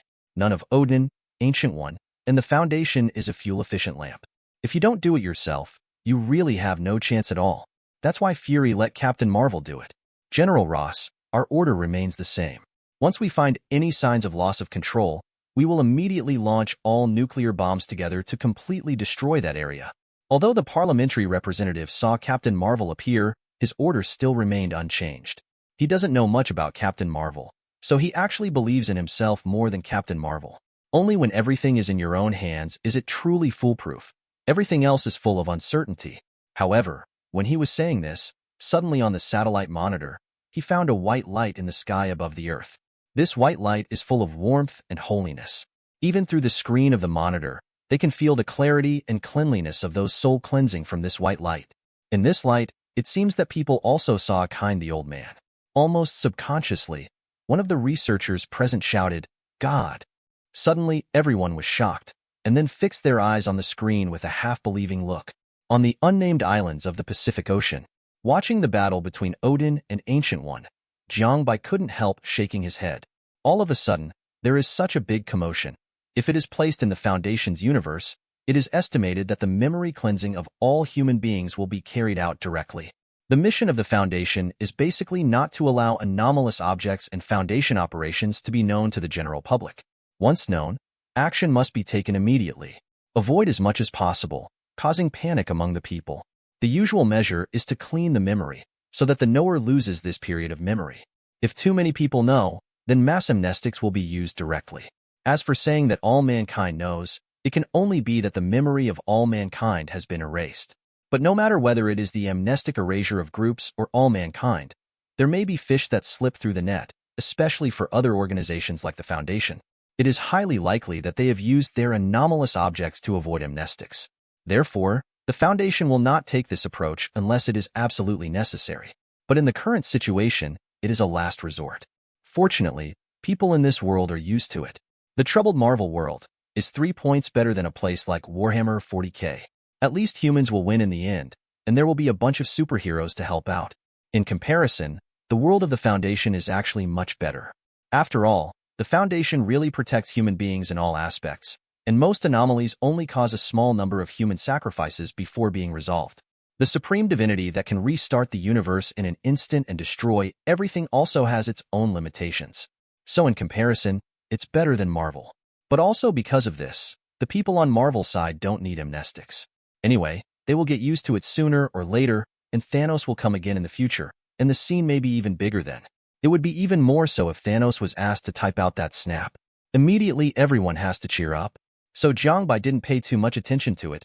He was just watching the battle between Ancient One and Odin, and planned to wait for Gu to show a tendency to be unsupported. So he immediately exchanged for 343 and ended the battle. But who knew that just after Jiang Bai opened the exchange interface, he felt the news from General Ross. Captain Marvel coming? Jiang Bai couldn't help frowning when he heard the words, and then looked up at the battle between Odin and Ancient One. Because there is a large Guardian formation suppressing Odin's power, the Ancient Time did not show a tendency to be invincible. After Jiang Bai thought about it, he decided to stop Captain Marvel first. Just from the battle between Odin and Ancient One, the Leviathan under his feet was already a little restless, and it seemed that he might wake up at any time. If there is another Captain Marvel, I will get 343 out by myself. As soon as the 4 of them appeared, it was estimated that Leviathan would immediately become manic. So Jiang Bai immediately decided to let 343 stop Captain Marvel first. So when I pressed the redemption button with my hand, all the 30,000 SAN value was lost. This is what he has saved during this period of time. And then there are also the money from Magneto and his generals. It took more than half of it all at once. It would be a lie to say that I don't feel distressed, but Jiang Bai is also looking forward to it. Looking forward to the existence of the strongest group that is considered to be under the supreme divinity. It is clearly marked that the Foundation cannot be contained, and he can freely enter and exit the Foundation. Even the Pilgrim Agreement that specifically deals with reality benders cannot have an effect on him. 343, who claims to be the creator of the universe, is so powerful. And at the moment when Jiang Bai exchanged 343, Odin and Ancient One who were fighting stopped at the same time, turned their heads to look at Jiang Bai, They could feel that there was a powerful force gushing out from Jiang Bai's body. This power seems to be able to destroy everything, and it seems to be able to create everything. Just like being omniscient and omnipotent, as long as he wants to, he can achieve it. The power of the Foundation? Odin knew it must be the Foundation's hand. Before this, Han had always felt that perhaps the main force of the Foundation hadn't come to this universe yet. So they currently have no existence that can fight against themselves. This is also Odin's confidence to come directly to Earth to grab Leviathan. But the development of things now seems to have exceeded Odin's expectations. The Foundation actually has a strong man, and this strong man is actually Jiang Bai? Ancient One's reaction at this moment is actually similar to Odin's, with the same surprise and surprise. It seems that he didn't expect that the Foundation didn't come for reinforcements, but Jiang Bai himself had such strength. It turns out that before this, President Jiang, you have been hiding your strength? I said why, you obviously don't have enough strength to fight against Odin, but you are not afraid of Odin at all, so it is because of this reason? Seeing Jiang Bai's sudden soaring strength, Ancient One's uneasy heart immediately stabilized. Odin, now that you leave us, you can let the past go. After all, we were friends once. But if you continue to be obsessed with it, don't blame me. Although Jiang Bai's strength has skyrocketed now, Ancient One still hopes that Odin can leave. If everyone continues to fight, it will definitely not be good. Hearing Ancient One's words, Odin also had some hesitation. After all, although he has stabilized the restless power in his body after going through Odin's sleep. But if you continue to fight Ancient One, it will be hard to say. Even if he can defeat Ancient One, Jiang Bai is a big trouble. But at the moment of Odin hesitation, Heimdall rushed forward with the Excalibur in hand. My king, you still have our gods of Asgard here. We will assist you in this last chance. Odin's prestige and status in Asgard are unmatched by all the god kings in the past. Because it was Odin who unified the 9 realms and turned the original Asgard, one of the 9 realms, into the current Asgard, the number 1 in the 9 realms. It was Odin who gave these honors to Asgard, to the Asers. Therefore, the gods of Asgard are full of respect and admiration for Odin. Even now that they know that what Odin is going to do does not conform to the rules of their 3.3 family, they still take action one after another, wanting to help Odin get this opportunity. If it's just 1 or 2 gods making a move, Ancient One definitely doesn't care. But now a group of gods took action. Some of them were strong and some were weak. Weak Ancient Ones can be solved, and strong ones, even Ancient One, have to be taken seriously. And now they're shooting together, plus there's Odin on the side. Ancient One immediately felt the pressure double. At this time, Jiang Bai's strength also reached its peak. With Jiang Bai himself as the center, a group of holy light shines out, illuminating the whole world in it. People who bathed in this light felt that their souls had been washed. Because of this light, people all over the world more or less feel the existence of salvation. The wicked are repenting of their crimes, and the good have received their due gifts. Patients are no longer tormented by illness, and frustrated people are full of passion and love for the world again. And they all seem to see an old man in the light. A rather chubby-looking old man. He was wearing white clothes, his whole body was flawless, and he was holding a glass of Coke and a hamburger in his hand. Praise be to God. Almost instantly, people all over the world shouted the old man as God in unison. And this old man is the Anomaly 343, codenamed False God, or God of the End. Chapter 115. In the space near the Earth, Captain Marvel is coming to Earth. Since Fury helped her find her own memory and meaning, Captain Marvel promised Fury that he could seek her help whenever Fury needed it. At that time, Fury was only a small detective, and SHIELD was not as powerful as it is now. Originally, Captain Marvel thought that Fury might not take long to seek his help, but he didn't expect that after so many years, Fury has never used this contactor. Even Captain Marvel himself has almost forgotten about it. However, at this time, Captain Marvel suddenly found that his communicator, which was almost in the past, suddenly rang. Fury sent himself a message for help. This surprised Captain Marvel, but immediately set off for Earth. It's been so many years, Fury. You have never asked me for help. What is the reason for asking for help this time? Captain Marvel revealed a curious and serious expression while speaking. In her memory, Fury was still the serious detective who was full of vigor in everything he did, and full of integrity. So Captain Marvel was very surprised. After so many years, Fury did not ask for help from himself. Why did he take the initiative to ask for help this time? Captain Marvel knew that Fury must have faced an extremely difficult enemy this time, so he chose to ask for help. But what kind of enemy is it, and how powerful is it? All of this is still unknown. Therefore, Captain Marvel is also full of curiosity and anticipation for the upcoming battle. However, when Captain Marvel was about to enter the Earth's atmosphere, he found that the entire Earth was glowing. What's going on? Captain Marvel immediately stopped his actions and watched the scene with a serious face. Although I don't know what it is, but my intuition tells Captain Marvel, don't rush in rashly, otherwise you will regret it. But watching the entire Earth 12 emitting white light, Captain Marvel couldn't help becoming anxious. These lights. Captain Marvel looked at the white light emanating from the Earth and couldn't help but frown, because she didn't feel a little danger from this light, but she felt a gradual kindness in it. It was as if an old man full of kindness was smiling at himself. This made Captain Marvel feel a little puzzled. What the hell is going on here? Captain Marvel can't understand it at all. Logically speaking, the current Earth should be very dangerous. Otherwise, Fury wouldn't have sent a message to himself and would have come to Earth to save the situation.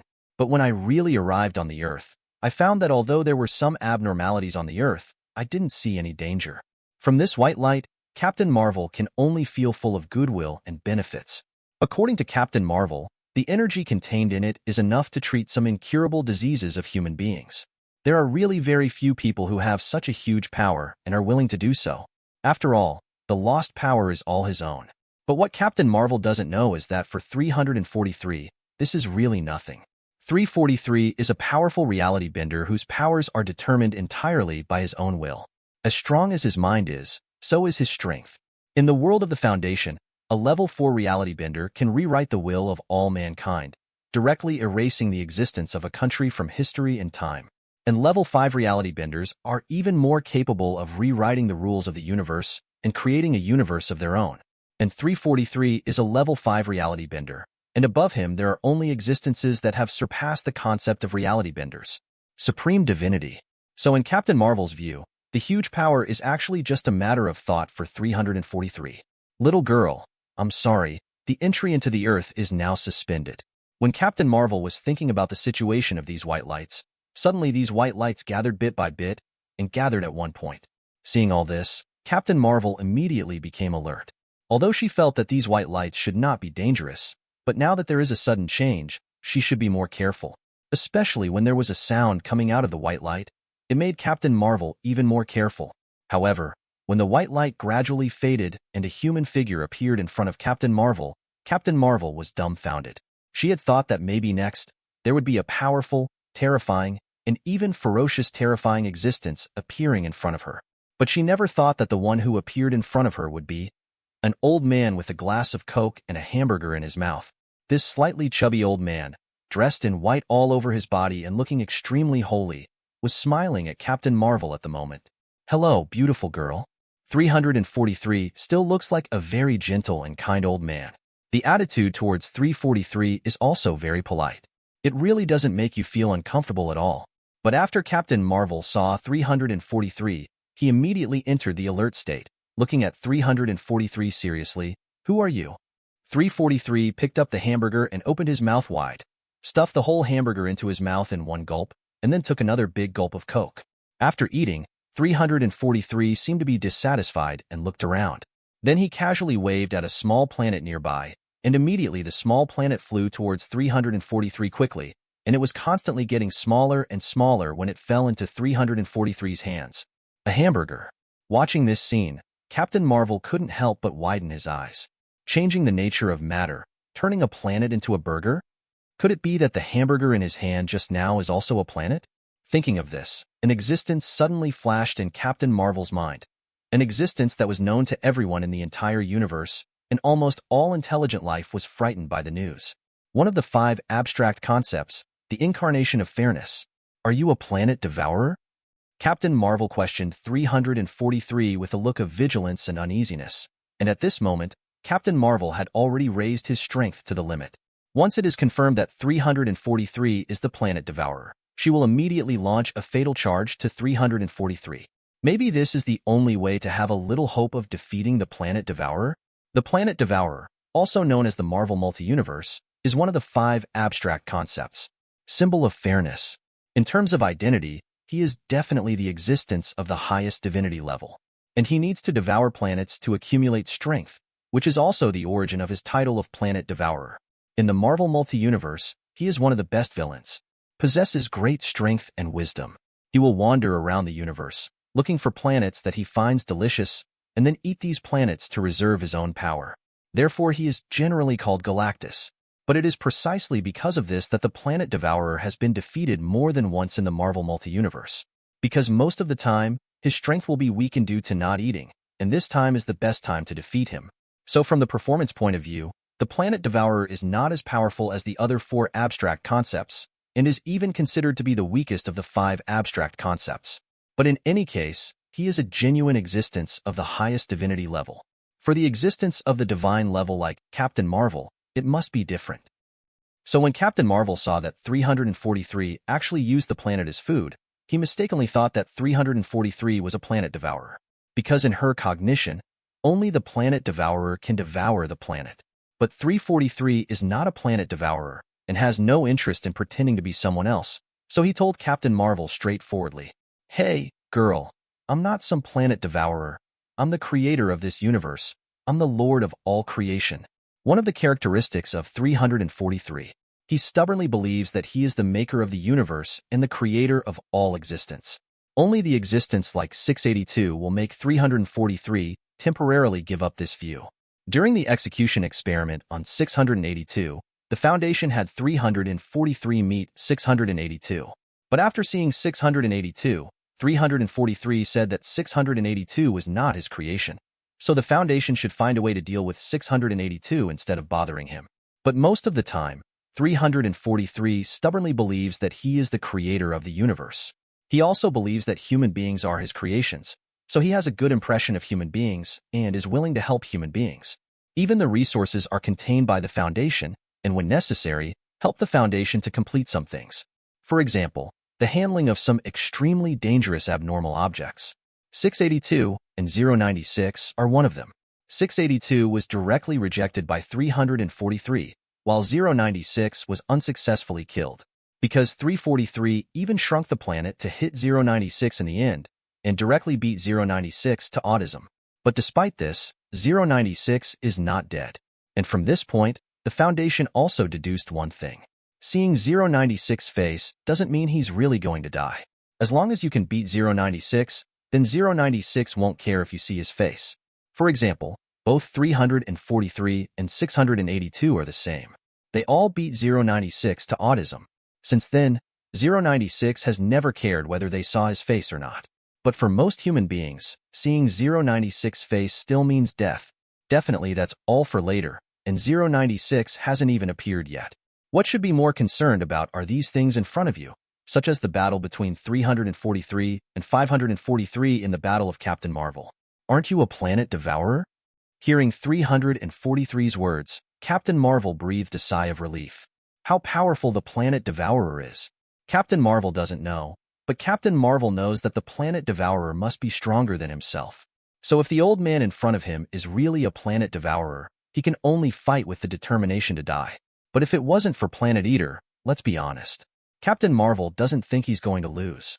This is Captain Marvel's self-confidence. Since he got this power, Captain Marvel has never met an opponent. And now Captain Marvel is equally confident that he will never lose.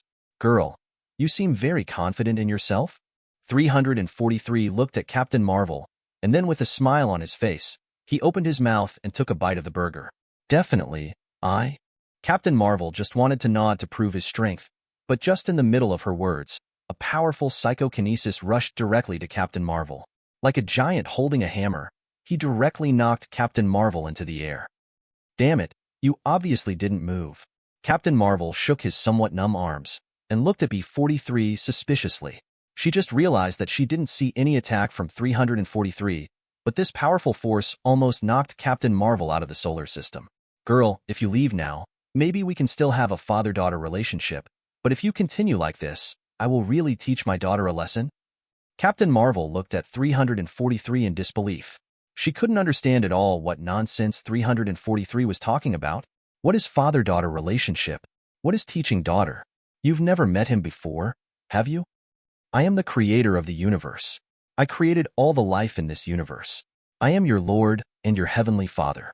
Now you should obey your Heavenly Father's order and get out of here, understand?